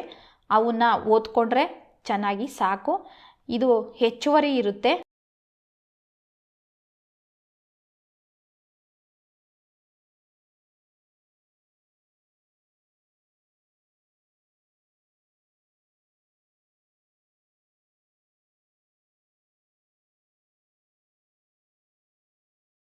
ಎಂದಿಗೆ ಪದ್ಯದಲ್ಲಿ 2 ಅಂಕದ ಪ್ರಶ್ನೆಗಳನ್ನು ಕೇಳ್ತಾರೆ. ಚಿತ್ತದಾಸ್ಯ ಕಳೆಯಬೇಕಾಗಿರುವುದು ಯಾರು ಯಾರಿಗೆ? ನಮ್ಮ ನಾಡಿನ 100 ಕೋಟಿ ಜನಸಾಮಾನ್ಯರಿಗೆ, ಅಂದರೆ ಗಂಡು ಹೆಣ್ಣು ಮತ್ತು ಎಲ್ಲ ಮಕ್ಕಳು, ಕೂಸು ಕುನ್ನಿ ಬರುತ್ತಲ್ವಾ, ಇವರೆಲ್ಲರಿಗೂ ಚಿತ್ತದಾಸ್ಯ ಕಳೆಯಬೇಕಾಗಿದೆ. ನಾಡ ಮಂದಿಗೆ ಯಾವುದರ ಬಲ ಹಾಗೂ ಮಹಿಮೆಯಿಂದ ಬಿಡುಗಡೆಯಾಗಿದೆ? ಯಾರದೋ ಯೋಗ ಬಲವೋ ಅಥವಾ ಉಗ್ರ ತಪಸ್ವಿಗಳ ಮಹಿಮೆಯಿಂದಲೋ ಈ ನಾಡಿನ ಮಂದಿಗೆ ಬಿಡುಗಡೆಯಾಗಿದೆ. ನಾಡಿನ ಬಿಡುಗಡೆಯಲ್ಲಿ ಯಾವುದಕ್ಕೆ ಅಡೆತಡೆ ಇಲ್ಲವಾಗಿದೆ? ಮೋಸ, ಸುಳ್ಳಿಗೆ, ಲಂಚ, ಸುಲಿಗೆಗೆ ಅಡೆತಡೆ ಇಲ್ಲದಾಗಿದೆ. ನಾಡಿನ ಹೊರಗಿನ ಮತ್ತು ಒಳಗಿನ ಕಳ್ಳರು ಯಾರು? ಹೊರಗಿನ ಕಳ್ಳರು ಬ್ರಿಟಿಷ್ನವರು, ಪೋರ್ಚುಗೀಸ್ನವರು, ಡಚ್ಚರು, ಫ್ರೆಂಚರು, ಹೀಗೆ ಬರ್ತಾರೆ ಹೊರಗಿನ ಕಳ್ಳರು. ಒಳಗಿನ ಕಳ್ಳರು ಅಂತಂದರೆ ಭ್ರಷ್ಟ ರಾಜಕೀಯ ವ್ಯಕ್ತಿಗಳು, ಅಧಿಕಾರಿಗಳು ಅಂತ ಬರಿಬೇಕು. ರಾಕ್ಷಸಗಣ ಹತ್ಯೆಗೆ ಹೇಗೆ ಹೆಜ್ಜೆ ಇಡಬೇಕು? ಕ್ಷಾತ್ರವಧೆಗೆ ಕೆರಳಿ ನಿಂತ ಜಾಮದಗ್ನಿಯಂತೆ ಗಂಡುಗೊಡಲಿಯನ್ನು ಧರಿಸಿ ಮೃಗರಾಜನಂತೆ ಘರ್ಜಿಸಿ ನಿಲ್ಲಬೇಕು. ವಿದ್ಯಾರ್ಥಿಗಳೇ, ಮಗು ಮತ್ತು ಹಣ್ಣುಗಳು ಪದ್ಯದಿಂದ 1 ಅಂಕದ ಪ್ರಶ್ನೆಗಳು ಬರ್ತವೆ. ಮಗು ಕಣ್ಣನ್ನು ಹಣ್ಣಿನಂಗಡಿಯಲ್ಲಿ ಅರಳಿಸುತ್ತದೆ. ತಿರುವಿನಲ್ಲಿ ಅವತರಿಸುವ ವಾಹನ ಕಪ್ಪು ಲಾರಿ. ಮಗುವು ಬಾಳೆಯ ಹಣ್ಣಿನಂತೆ ಬಾಗಬೇಕು. ಮಗು ಚಕೋತದಂತೆ ಕೊಬ್ಬಬಾರದು. ಅನ್ಯರ ಕಣ್ಣಿಗೆ ಅಂಜೂರದ ಹಣ್ಣಿನಂತೆ ಮಗು ಅಪರೂಪವಾಗಬೇಕು. ಆಯುಷ್ಯ ಚಪ್ಪರಕ್ಕೆ ಮಗು ದ್ರಾಕ್ಷಿ ಬಳ್ಳಿಯ ಹಾಗೆ ಹಬ್ಬಿಕೊಳ್ಳಬೇಕು. ಬೆಲೆಯ ರಾಕೆಟ್ಟು ಯಾನದಲ್ಲಿ ಹೊರಟ ಹಣ್ಣು ಸೇಬು. ಎಲ್ಲರಿಗೂ ದಕ್ಕುವ ಹಣ್ಣು ಎಲಚಿ. ಬಹು ಆಯ್ಕೆ ಪ್ರಶ್ನೆಗಳಿಗೆ ಬರ್ತದಿದು, ನೋಡ್ಕೊಳ್ಳಿ. ವಿದ್ಯಾರ್ಥಿಗಳೇ, ಮುಂದಿನ ಪದ್ಯ ನಾ ಬರೀ ಭ್ರೂಣವಲ್ಲ, ಮಾಲತಿ ಪಟ್ಟಣಶೆಟ್ಟಿ ಅವರು ಬರೆದಿರ್ತಕ್ಕಂಥದ್ದು. ಈ ಪದ್ಯದಿಂದ ನಿಮಗೆ 2 ಅಂಕದ ಪ್ರಶ್ನೋತ್ತರಗಳನ್ನು ಕೇಳ್ತಾರೆ, ನೋಡೋಣ. ಹೊಟ್ಟೆಯಲ್ಲಿರುವ ಮಗುವು ತನ್ನ ಉಸಿರಿಗೆ ಯಾವುದು ಪಾಶವಾಗಿದೆ ಎಂದು ಭಾವಿಸುತ್ತದೆ. ತಾಯಿ ಸೇವಿಸುವ ಔಷಧಿಗಳೆಲ್ಲ ವಿಷವಾಗಿ, ಗುಳಿಗೆಗಳೆಲ್ಲ ನಶೆಯಾಗಿ ತನ್ನ ಉಸಿರಿಗೆ ಪಾಶವಾಗಿದೆ ಎಂದು ಹೊಟ್ಟೆಯಲ್ಲಿರುವ ಹೆಣ್ಣು ಮಗು ಭಾವಿಸುತ್ತದೆ. ಪ್ರಶ್ನೆ 2, ತಾನು ಬದುಕಿನಲ್ಲಿ ಇನ್ನೂ ಕಾಣಬೇಕಾಗಿರುವುದು ಏನೆಂದು ಒಡಲೊಳಗಿನ ಮಗುವು ಹೇಳುತ್ತದೆ. ತಾನು ಬದುಕಿನಲ್ಲಿ ನೀಲ ಆಕಾಶ, ಹಸಿರಿನ ನೆಲ ಮತ್ತು ಗಾಳಿಯ ಮೃದು ಸ್ಪರ್ಶವನ್ನು ಕಾಣಬೇಕೆಂದು, ಅನುಭವಿಸಬೇಕೆಂದು ಮಗು ಹೇಳುತ್ತದೆ. ಭ್ರೂಣಾವಸ್ಥೆಯ ಮಗುವು ಏಕೆ ಗಾಬರಿಗೊಂಡಿದೆ? ಯಾರದೋ ಒತ್ತಾಸೆ ಮತ್ತು ತಾಯಿಯ ನಿರಾಸೆಯಿಂದಾಗಿ ತಾಯಿಯ ಹೊಟ್ಟೆಯಲ್ಲಿರುವಾಗಲೇ ತನ್ನನ್ನು ಏಕೆ ಕಿತ್ತುಕೊಳ್ಳಬಾರದೆಂದು ಹೊಟ್ಟೆಯೊಳಗಿನ ಮಗುವು ಹೇಳುತ್ತಿದೆ. ನಾನು ಬರಿಯ ಭ್ರೂಣವಲ್ಲ, ನಿನ್ನ ಮೈಗಂಧದಿಂದ ಬೆಳೆಯುತ್ತಿರುವ ಮಗು. ಅಲ್ಲದೆ ನಾನು ನಿನ್ನ ಮಡಿಲ ಮುತ್ತು. ಹಾಗಾಗಿ ಹೊಟ್ಟೆಯಲ್ಲಿರುವಾಗಲೇ ಕಿತ್ತುಕೊಳ್ಳಬಾರದೆಂದು ಮಗುವು ತಾಯಿಯನ್ನು ಕೇಳಿಕೊಳ್ಳುತ್ತದೆ. ಹೊಟ್ಟೆಯೊಳಗಿನ ಮಗುವು ಯಾವ ವರವನ್ನು ಬೇಡುತ್ತಿದೆ? ಹೊಟ್ಟೆಯೊಳಗಿನ ಮಗುವು ತನ್ನ ಉಸಿರನ್ನು ಉಳಿಸು, ನಿನ್ನ ಬಾಳಿನ ಹಸಿರಿಗೆ ಹೂವನ್ನು ತರುತ್ತೇನೆ, ನಿನ್ನ ಹೆಸರಿಗೆ ಕೀರ್ತಿ ತರುತ್ತೇನೆ ಎಂದು ತಾಯಿಯ ಬಳಿ ವರವನ್ನು ಬೇಡುತ್ತದೆ. ಪದ್ಯ ಮತ್ತೆ ಸೂರ್ಯ ಬರುತ್ತಾನೆ, ಲೋಕೇಶ ಅಗಸನಕಟ್ಟೆ ಅವರು ಬರೆದಿರ್ತಕ್ಕಂಥದ್ದು. ವಿದ್ಯಾರ್ಥಿಗಳೇ, ಈ ಪದ್ಯದಿಂದ ನಿಮಗೆ 1 ಅಂಕದ ಪ್ರಶ್ನೆಯನ್ನು ಕೇಳ್ತಾರೆ, ನೋಡೋಣ. ಮಲೆಯ ಮಾಲೆ ಸಸ್ಯ ಶ್ಯಾಮಲೆ, ಶ್ರೀಗಂಧದ ತರುಗಳು ಚಿತಾಭಸ್ಮವಾದವು. ಅಣುಬಾಂಬುಗಳಿಗೆ ನೆಲ ಬಂಜೆಗೊಂಡಿದೆ. ನಖಗಳು ಕಾರ್ನಿಯಾವನ್ನು ಕಬಳಿಸಲು ಬಂದಿವೆ. ಕರುಳ ಬಳ್ಳಿಗೆ ತೊಡರಿದ ಹುಳು ಕ್ಯಾನ್ಸರ್. ಮುಂದಿನ ಪದ್ಯ ಸುನಾಮಿಯ ಹಾಡು, ಡಾಕ್ಟರ್ HL ಪುಷ್ಪಾ ಅವರು ಬರೆದಿರ್ತಕ್ಕಂಥದ್ದು. ವಿದ್ಯಾರ್ಥಿಗಳೇ, ಈ ಪದ್ಯದಿಂದಲೂ ನಿಮಗೆ 1 ಅಂಕದ ಪ್ರಶ್ನೆ ಬರುತ್ತೆ, ನೋಡೋಣ. ಭೂಮಿಯೊಳಗಿನ ಜಲದ ತೆರೆ ಸರಿಯುತ್ತದೆ. ಜಲದ ಕಣ್ಣು ತೆರೆದಾಗ ಮಣ್ಣಿನ ಪದರ ಕುಸಿಯುವುದು. ಜಗಪ್ರಳಯ ಪಾಪದ ಕೊಡ ತುಂಬಿದಾಗ ಸಂಭವಿಸುತ್ತದೆ. ಮಾಯವಾಗಿರುವ ದ್ವೀಪ ಹವಳದ ದ್ವೀಪಗಳು. ಸಾಕ್ಷಿ ಇಲ್ಲದಂತೆ ಹಾರಿ ಹೋಗುತ್ತಿರುವುದು ಗುಡಿ, ಚರ್ಚು, ಮಸೀದಿಗಳು. ನಕಾಶೆ ಹುಡುಕುತ್ತಿರುವವರು ಉತ್ಖನನ ನಡೆಸುವವರು. ಮುಂದಿನ ಪದ್ಯ ಹೊಲಿಗೆ ಯಂತ್ರದ ಅಮ್ಮಿ, ಆರಿಫ್ ರಾಜಾ ಅವರು ಬರೆದಿರ್ತಕ್ಕಂಥದ್ದು. ಮುಂದಿನ ಪದ್ಯ ದೇವರಿಗೊಂದು ಅರ್ಜಿ, ಲಕ್ಕೂರು ಸಿ ಆನಂದ ಅವರು ಬರೆದಿರ್ತಕ್ಕಂಥದ್ದು. ವಿದ್ಯಾರ್ಥಿಗಳೇ, ಈ ಪದ್ಯದಿಂದ ನಿಮಗೆ 1 ಅಂಕಕ್ಕೆ ಕೇಳ್ತಾರೆ, ನೋಡೋಣ. ತನ್ನನ್ನು ಕ್ಷಮಿಸುವಂತೆ ಕವಿ ದೇವರಲ್ಲಿ ಕೇಳುತ್ತಾನೆ. ಸಮಾಧಿಗಳು ಜೀವಂತ ವ್ಯಕ್ತಿಗಳನ್ನು ಬಚ್ಚಿಟ್ಟುಕೊಂಡಿವೆ. ಬೊಗಸೆಯಲ್ಲಿ ಚಂದ್ರನನ್ನು ಬಂಧಿಸಲು ಕವಿ ಬಯಸಿದ್ದಾನೆ. ಅವರಿವರು ಬಿಟ್ಟಂತಹ ಬಿಸಿಯುಸಿರು ಕವಿಯ ಗುಂಡಿಗೆಯನ್ನು ಹಿಂಡುತ್ತಿರುವುದು. ನಗುವ ಅಮೃತಶಿಲೆಯ ಸಮಾಧಿಗಳು ಕವಿಯ ಬೆನ್ನನ್ನು ಮುಳ್ಳುಗಳಾಗಿ ಚುಚ್ಚುತ್ತಿವೆ. ಮುಂದಿನ ಪದ್ಯ ಜೀವಕ್ಕೆ ಇಂಧನ, ಬಸವರಾಜ ಒಕ್ಕುಂದ ಅವರು ಬರೆದಿರ್ತಕ್ಕಂಥದ್ದು. ವಿದ್ಯಾರ್ಥಿಗಳೇ, ಈ ಪದ್ಯದಿಂದ 1 ಅಂಕಕ್ಕೆ ಕೇಳ್ತಾರೆ, ನೋಡೋಣ. ಜೀವ ಚರಾಚರಗಳಲ್ಲಿ ಅರಳಿದೆ. ಜೀವದ ಸೆಲೆಗಳನ್ನು ಸುಡುತ್ತಿರುವುದು ಉಳ್ಳವರ ಆಸೆಯ ಬೆಂಕಿ ಗಾಳಿಗಳು. ಭೂಮಿಯನ್ನು ಧನ ಎನ್ನುವ ಧನದ ದಾಹಿಗಳು ಮಾರಿಕೊಂಡರು. ಈ ಭೂಮಿಯನ್ನು ಜೈವಿಕ ಬೆಳೆಗಳ ಹಸಿರನ್ನು ಹೊದಿಸಿ ಕಾಯಬೇಕು. ಜೀವ ಉಳಿಯುವ ದಾರಿ ಸಮತೋಲನದಲ್ಲಿ ಬದುಕುವುದು. ಜೈವಿಕ ಇಂಧನ ಎಂದೂ ಕರಗದ ಮೂಲಧನ. ವಿದ್ಯಾರ್ಥಿಗಳೇ, ಇದಿಷ್ಟೂ ಪದ್ಯ ಭಾಗದಾಗಿತ್ತು. ಪ್ರಿಯ ವಿದ್ಯಾರ್ಥಿಗಳೇ, ಪ್ರಥಮ PUC ಗದ್ಯ ಭಾಗಕ್ಕೆ ಸಂಬಂಧಪಟ್ಟಂತೆ ಮುಖ್ಯವಾದ ಪ್ರಶ್ನೋತ್ತರಗಳನ್ನು ನೋಡೋಣ. ಮೊದಲನೆಯ ಗದ್ಯ ಗಾಂಧಿ. ಈ ಪಾಠದಿಂದ ನಿಮಗೆ 1 ಅಂಕ ಹಾಗೂ ಅಂಕದ ಪ್ರಶ್ನೆಗಳನ್ನು ಕೇಳ್ತಾರೆ, ನೋಡೋಣ. ವೈದ್ಯಾಧಿಕಾರಿಯ ಜ್ಞಾಪಕಕ್ಕೆ ಬಂದದ್ದು ತನ್ನ ಮುಂದೆ ನಿಂತಿರುವ ವ್ಯಕ್ತಿಗಳು ತನ್ನಂತೆಯೇ ಮನುಷ್ಯ ವರ್ಗಕ್ಕೆ ಸೇರಿದವರು ಎಂಬುದು. ವೈದ್ಯಾಧಿಕಾರಿ ಇಲ್ಲಿಯವರೆಗೆ ಕಾಕತಾಳ ನ್ಯಾಯವನ್ನು ಕಂಡಿರಲಿಲ್ಲ. ಕುಟುಂಬ ಯೋಜನಾ ವಿಸ್ತರಣಾಧಿಕಾರಿಯ ಹೆಸರು ನರಸಿಂಹಮೂರ್ತಿ.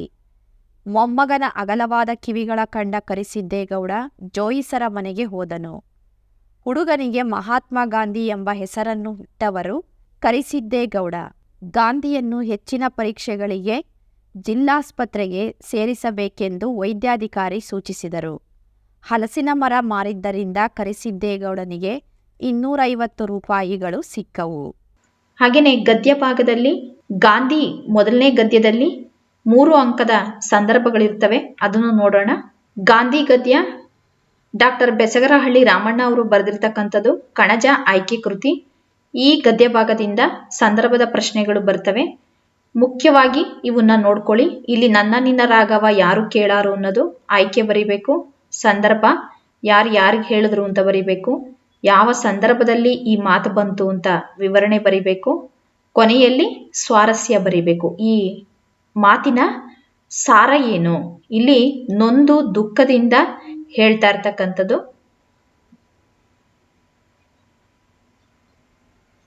ಹಾಗೇನೆ ಗಮನಿಸ್ತಾ ಹೋಗಿ.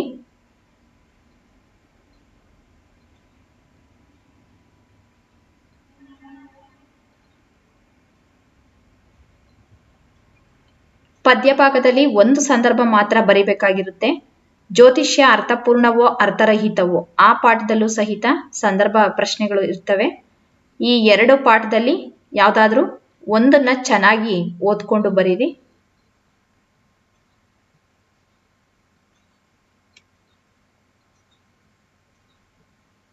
ಮನುಷ್ಯರು ಸಾಯದೆ ಕಲ್ಲು ಸತ್ತಾದ ಸುಮ್ಕಿರು ಮತ್ತೆ, ಈ ಪ್ರಶ್ನೆನೂ ಸಹಿತ ಬಹಳ ಮುಖ್ಯವಾದಂಥದ್ದು. ಇದನ್ನೆಲ್ಲ ನೋಡ್ಕೊಳ್ಳಿ. ಪಾಠ 2 ರಾಗಿ ಮುದ್ದೆ, ಚಾಹಾ ರಘುನಾಥ ಅವರು ಬರೆದಿರ್ತಕ್ಕಂಥದ್ದು.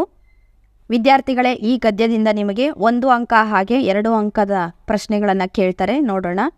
ಗ್ರಾಮದ ಅಧಿದೇವತೆ ನಾಗಮ್ಮ ಕಣ್ಣುಗಳಲ್ಲಿ ರಾಗಿ ಮುದ್ದೆಯ ಸಾಲು ಸಾಲು ಚಿತ್ರಗಳು ಮೂಡಿಕೊಂಡವು. ಹೋಟೆಲಿನಲ್ಲಿ ಕರಿಯ ಕಸಮುಸುರೆ ಬಳಿಯುವ ಕೆಲಸ ಮಾಡುತ್ತಿದ್ದ.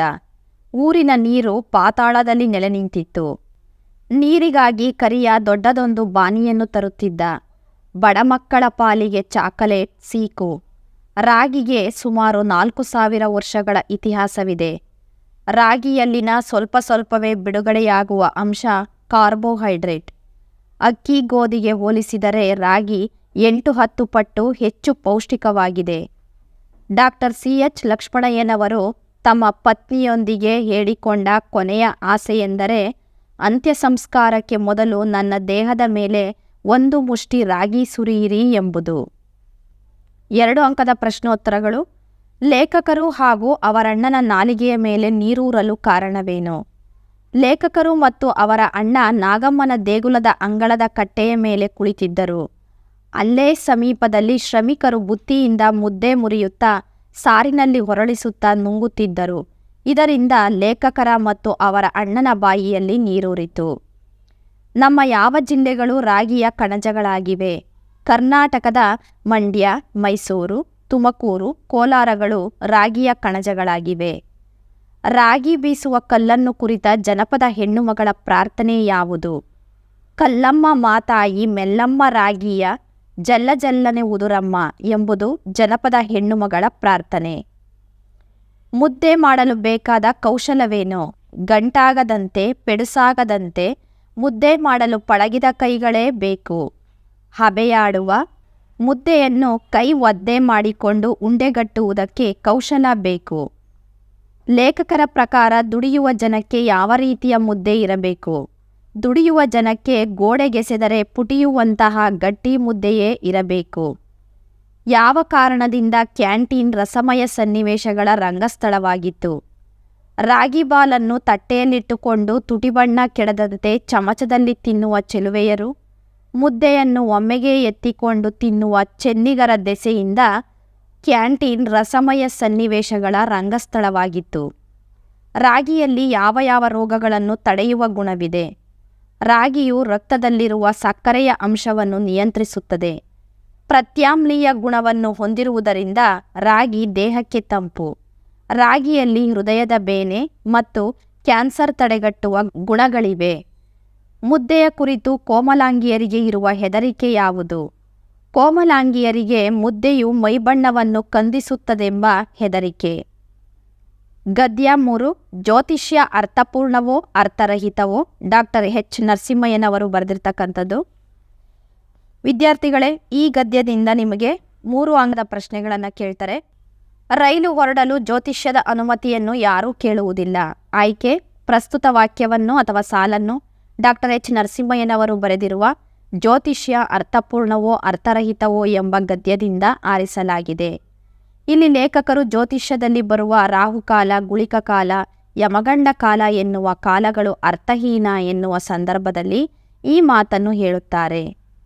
ಇದಕ್ಕೆ ವಿವರಣೆ ಕೊಡೋದಾದರೆ, ಜ್ಯೋತಿಷ್ಯವು ರಾಹುಕಾಲ, ಗುಳಿಕಕಾಲ, ಯಮಗಂಡ ಕಾಲ ಅನ್ನೋ ಅಂಶಗಳನ್ನು ಅಡಿಪಾಯವಾಗಿ ಹೊಂದಿದೆ. ಈ ಕಾಲಗಳು ಅಶುಭ ಅನ್ನೋ ಪರಿಕಲ್ಪನೆ ಅವೈಜ್ಞಾನಿಕವಾದದ್ದು. ರಾಹುಕೇತುಗಳೇ ಇಲ್ಲ, ಹೌದಲ್ವಾ? ಅವೇ ಅಸ್ತಿತ್ವದಲ್ಲಿ ಇಲ್ಲದೆ ಇರಬೇಕಾದ್ರೆ ಈ 3 ಕಾಲಗಳಿಗೆ ಯಾವುದೇ ಅರ್ಥ ಇಲ್ಲ ಅಂತ ಹೇಳ್ತಾರೆ. ಈ ಕಾಲದಲ್ಲಿ ಪ್ರಯಾಣ, ಮದುವೆ, ಧಾರ್ಮಿಕ ಕಾರ್ಯಗಳನ್ನು ನಡೆಸಬಾರ್ದು ಅನ್ನೋ ನಂಬಿಕೆ ತುಂಬ ಮೂರ್ಖತನವಾದದ್ದು. ಯಾಕೆ ಅಂದರೆ, ರಾಹುಕಾಲದಲ್ಲಿ ಹೊರಟ ವಿಮಾನ, ರೈಲು, ಬಸ್ಸುಗಳು ಅಪಘಾತಕ್ಕೆ ಒಳಗಾಗಬೇಕು. ಆದರೆ ಅವುಗಳು ಯಥಾಪ್ರಕಾರ ತಮ್ಮ ಕಾರ್ಯವನ್ನು ನಿರ್ವಹಿಸ್ತವೆ. ಅವುಗಳು ರಾಹುಕಾಲವನ್ನು ತಪ್ಪಿಸೋದಕ್ಕೆ ಸಾಧ್ಯ ಇಲ್ಲ ಅಂತ ಮೇಲಿನ ಮಾತನ್ನು ಹೇಳ್ತಾರೆ. ಸ್ವಾರಸ್ಯ: ಲೇಖಕರು ಜ್ಯೋತಿಷ್ಯದಲ್ಲಿ ಬರುವ ರಾಹುಕಾಲವನ್ನು ಕುರಿತು ಪ್ರಶ್ನಿಸುತ್ತಿದ್ದಾರೆ. 90%ಕ್ಕೆ ಹೆಚ್ಚು ಜನರ ಮದುವೆಗಳು ಯಾವುದೇ ಜಾತಕವಿಲ್ಲದೆ ನಡೆಯುತ್ತವೆ. ಆಯ್ಕೆ ಬರೀತೀರಾ? ಇಲ್ಲಿ ಲೇಖಕರು ಜ್ಯೋತಿಷ್ಯದ ಆಧಾರದ ಮೇಲೆ ರಚಿತವಾಗಿರುವ ಜಾತಕವೂ ಕೂಡ ಅರ್ಥಹೀನ ಎನ್ನುವ ಸಂದರ್ಭದಲ್ಲಿ ಈ ಮಾತನ್ನು ಹೇಳ್ತಾರೆ. ಸಾಮಾನ್ಯವಾಗಿ ವ್ಯಕ್ತಿಯ ಜೀವನದ ಎಲ್ಲ ಘಟ್ಟಗಳನ್ನು ಜಾತಕಗಳು ನಿರ್ಧರಿಸ್ತವೆ ಅನ್ನೋ ನಂಬಿಕೆ ಇದೆ. ಅದರಲ್ಲೂ ವಿಶೇಷವಾಗಿ ಮದುವೆಯ ಸಂದರ್ಭದಲ್ಲಿ ಸಂಬಂಧಗಳನ್ನು ಹೊಂದಿಸಬೇಕಾದ್ರೆ ಜಾತಕಗಳು ಕೂಡಿ ಬಂದರೆ ಅಂತಹ ವಿವಾಹ ಯಶಸ್ವಿಯಾಗುತ್ತದೆ ಅನ್ನೋ ಒಂದು ನಂಬಿಕೆ ಇದೆ. ಆದರೆ ಹೆಚ್ಚಿನ ಸಂದರ್ಭಗಳಲ್ಲಿ ಜಾತಕ ನೋಡಿ ಮಾಡಿದ ವಿವಾಹಗಳೇ ಮುರಿದು ಬೀಳ್ತವೆ. ವಿವಾಹದಲ್ಲಿ ಮುಖ್ಯವಾಗಿ ಪರಸ್ಪರ ಅರ್ಥ ಮಾಡಿಕೊಳ್ಳುವಿಕೆ ಮುಖ್ಯ ಎನ್ನುತ್ತಾ ಈ ಮೇಲಿನಂತೆ ವಿವರಿಸುತ್ತಾರೆ. ಸ್ವಾರಸ್ಯ: ಲೇಖಕರು ಜ್ಯೋತಿಷ್ಯದ ಆಧಾರದ ಮೇಲೆ ರಚಿತವಾಗುವ ಜಾತಕವೂ ಕೂಡ ಅರ್ಥಹೀನವಾದದ್ದು ಎಂದು ಹೇಳುತ್ತಿರುವುದು ಇಲ್ಲಿನ ಸ್ವಾರಸ್ಯ. ಅಡ್ಡಗೋಡೆಯ ಮೇಲೆ ದೀಪವಿಟ್ಟಂತೆ. ಈ ಮಾತನ್ನು ಲೇಖಕರು ಜ್ಯೋತಿಷಿಗಳು ತಿಳಿಸುವ ಭವಿಷ್ಯವಾಣಿಯ ಬಗ್ಗೆ ಹೇಳ್ತಾರೆ. ದಿನಪತ್ರಿಕೆಗಳಲ್ಲಿ ಮತ್ತು ವಾರಪತ್ರಿಕೆಗಳಲ್ಲಿ ಕಂಡುಬರುವ ಭವಿಷ್ಯದ ವಿವರಣೆ ಓದಲು ತುಂಬ ತಮಾಷೆಯಾಗಿರುತ್ತದೆ. ಏಕೆಂದರೆ ಅದರಲ್ಲಿ ಯಾವುದೇ ನಿರ್ದಿಷ್ಟತೆ ಇರುವುದಿಲ್ಲ. ಭವಿಷ್ಯದ ಸ್ವರೂಪ ಎಲ್ಲ ವಾರಗಳಲ್ಲೂ ಒಂದೇ ರೀತಿಯ ವಿವರಣೆಯನ್ನು ಹೊಂದಿರುತ್ತದೆ. ಇಬ್ಬರು ಜ್ಯೋತಿಷಿಗಳ ಭವಿಷ್ಯದಲ್ಲಿ ಭಿನ್ನಾಭಿಪ್ರಾಯ ಇರುವುದು ಇರಲಿ, ಒಬ್ಬನೇ ಜ್ಯೋತಿಷಿಯು ಹೇಳುವ ಭವಿಷ್ಯದಲ್ಲಿಯೂ ಭಿನ್ನಾಭಿಪ್ರಾಯ, ಗೊಂದಲಗಳಿರುತ್ತವೆ ಎಂಬುದಾಗಿ ವಿವರಿಸುತ್ತಾರೆ. ಸ್ವಾರಸ್ಯ: ಜ್ಯೋತಿಷಿಗಳು ಹೇಳುವ ಭವಿಷ್ಯವಾಣಿಯು ನಂಬುವುದಕ್ಕೆ ಸಾಧ್ಯವಿಲ್ಲ ಎಂದು ವಿವರಿಸಿರುವುದು ಇಲ್ಲಿ ಸ್ವಾರಸ್ಯಪೂರ್ಣವಾಗಿ ಮೂಡಿಬಂದಿದೆ. ಜ್ಯೋತಿಷ್ಯ ಒಂದು ವಾಣಿಜ್ಯವಾಗಿದೆ. ಜ್ಯೋತಿಷ್ಯ ವ್ಯವಹಾರಾತ್ಮಕವಾದುದು. ಅದರಲ್ಲಿ ಯಾವುದೇ ಸತ್ಯ ಮತ್ತು ಸತ್ವ ಇಲ್ಲ ಎನ್ನುವಾಗ ಲೇಖಕರು ಈ ಮೇಲಿನಂತೆ ವಿವರಿಸುತ್ತಾರೆ. ಜ್ಯೋತಿಷಿಗಳ ಬಳಿಗೆ ಎಲ್ಲರೂ ಎಲ್ಲ ಕಾಲದಲ್ಲೂ ಹೋಗುವುದಿಲ್ಲ. ನಿರಾಶೆಯಲ್ಲಿದ್ದಾಗ, ಸಮಸ್ಯೆಯಲ್ಲಿದ್ದಾಗ ಜ್ಯೋತಿಷಿಗಳ ಬಳಿಗೆ ಹೋಗುತ್ತಾರೆ. ಅಂತಹ ಸಂದರ್ಭದಲ್ಲಿ ಜ್ಯೋತಿಷಿಗಳು ಸಮಸ್ಯೆಗೆ ಸಾಂತ್ವನವನ್ನು ಕೊಡುವುದಾಗಿ ಹೇಳುತ್ತಾರೆ. ಜೊತೆಗೆ ಅದಕ್ಕಾಗಿ ಖರ್ಚಾಗುವ ಹೆಚ್ಚಿನ ಹಣದ ಬಗ್ಗೆಯೂ ವಿವರಿಸುತ್ತಾ ಮುಗ್ಧ ಜನರನ್ನು ಭಯದಲ್ಲಿ ಇರಿಸುವಂತೆ ಮಾಡಿ ಸುಲಿಗೆ ಮಾಡುತ್ತಾರೆ. ಆದರೆ ಇದರಿಂದ ಕೇಳುಗನಿಗೆ ಯಾವುದೇ ಪರಿಹಾರ ಸಿಗುವುದಿಲ್ಲ. ಬದಲಾಗಿ ಇನ್ನಷ್ಟು ಹಣ ಪೋಲಾಗುತ್ತದೆ ಎನ್ನುತ್ತಾ ಈ ಮೇಲಿನಂತೆ ವಿವರಿಸುತ್ತಾರೆ. ಸ್ವಾರಸ್ಯ: ಜ್ಯೋತಿಷ್ಯದ ಪೊಳ್ಳುತನವನ್ನು ವಿವರಿಸಿರುವುದು. ಸಮಾಜದ ಸುಧಾರಣೆ ಶಿಕ್ಷಣದ ಒಂದು ಉದ್ದೇಶ. ಶಿಕ್ಷಣವು ಸಮಾಜವನ್ನು ಸುಧಾರಿಸುವ ನಿಟ್ಟಿನಲ್ಲಿ ಲಭ್ಯವಾಗಬೇಕು ಎನ್ನುವಾಗ ಲೇಖಕರು ಹೇಳುವ ಮಾತು ಇದಾಗಿದೆ. ಶಿಕ್ಷಣವು ಭವ್ಯ ಭಾರತದ ಪ್ರಜೆಯನ್ನು ರೂಪಿಸುತ್ತದೆ.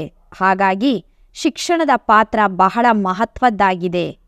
ಅಧ್ಯಾಪಕರಲ್ಲಿ ಮತ್ತು ವಿದ್ಯಾರ್ಥಿಗಳಲ್ಲಿ ವೈಜ್ಞಾನಿಕ ಮನೋಭಾವವನ್ನು ಬೆಳೆಸುವುದು ಶಿಕ್ಷಣದ ಮುಖ್ಯ ಉದ್ದೇಶವಾಗಬೇಕು. ಪ್ರಶ್ನಿಸದೆ, ಪರಿಶೀಲಿಸದೆ ಯಾವುದನ್ನೂ ಒಪ್ಪಿಕೊಳ್ಳಬಾರದು. ಅದು ಭಗವದ್ಗೀತೆ, ಬೈಬಲ್, ಕುರಾನ್ ಕೂಡ ಆಗಿರಬಹುದು. ಶಿಕ್ಷಣವು ವೈಜ್ಞಾನಿಕ ಆಲೋಚನೆಗಳಿಗೆ ತೃಪ್ತಿಯನ್ನುಂಟು ಮಾಡಬೇಕು ಎನ್ನುತ್ತಾ ಈ ಮೇಲಿನಂತೆ ವಿವರಿಸುತ್ತಾರೆ. ಸ್ವಾರಸ್ಯ: ಶಿಕ್ಷಣವು ಸಮಾಜವನ್ನು ಸುಧಾರಿಸುವ ರೀತಿಯಲ್ಲಿ ನಮಗೆ ಎಲ್ಲರಿಗೂ ನಿಲುಕಬೇಕು ಎಂಬುದು ಇಲ್ಲಿ ಅರ್ಥಪೂರ್ಣವಾಗಿ ಮೂಡಿಬಂದಿದೆ. ಗದ್ಯ 4 ಶಾಸ್ತ್ರಿ ಮಾಸ್ತರ ಮತ್ತವರ ಮಕ್ಕಳು ಡಾಕ್ಟರ್ ಚನ್ನಣ್ಣ ವಾಲಿಕಾರ ಅವರು. ವಿದ್ಯಾರ್ಥಿಗಳೇ, ಈ ಗದ್ಯದಿಂದ ನಿಮಗೆ 4 ಅಂಕದ ಪ್ರಶ್ನೋತ್ತರಗಳು ಬರ್ತವೆ. ನೋಡೋಣ. ಪ್ರಶ್ನೆ 1, ನಿರೂಪಕರ ಬಯಲು ಶಾಲೆಯ ಅನುಭವ ಮತ್ತು ನಂತರ ಶಾಲೆಯ ಅನುಭವಗಳು ಹೇಗಿದ್ದವು?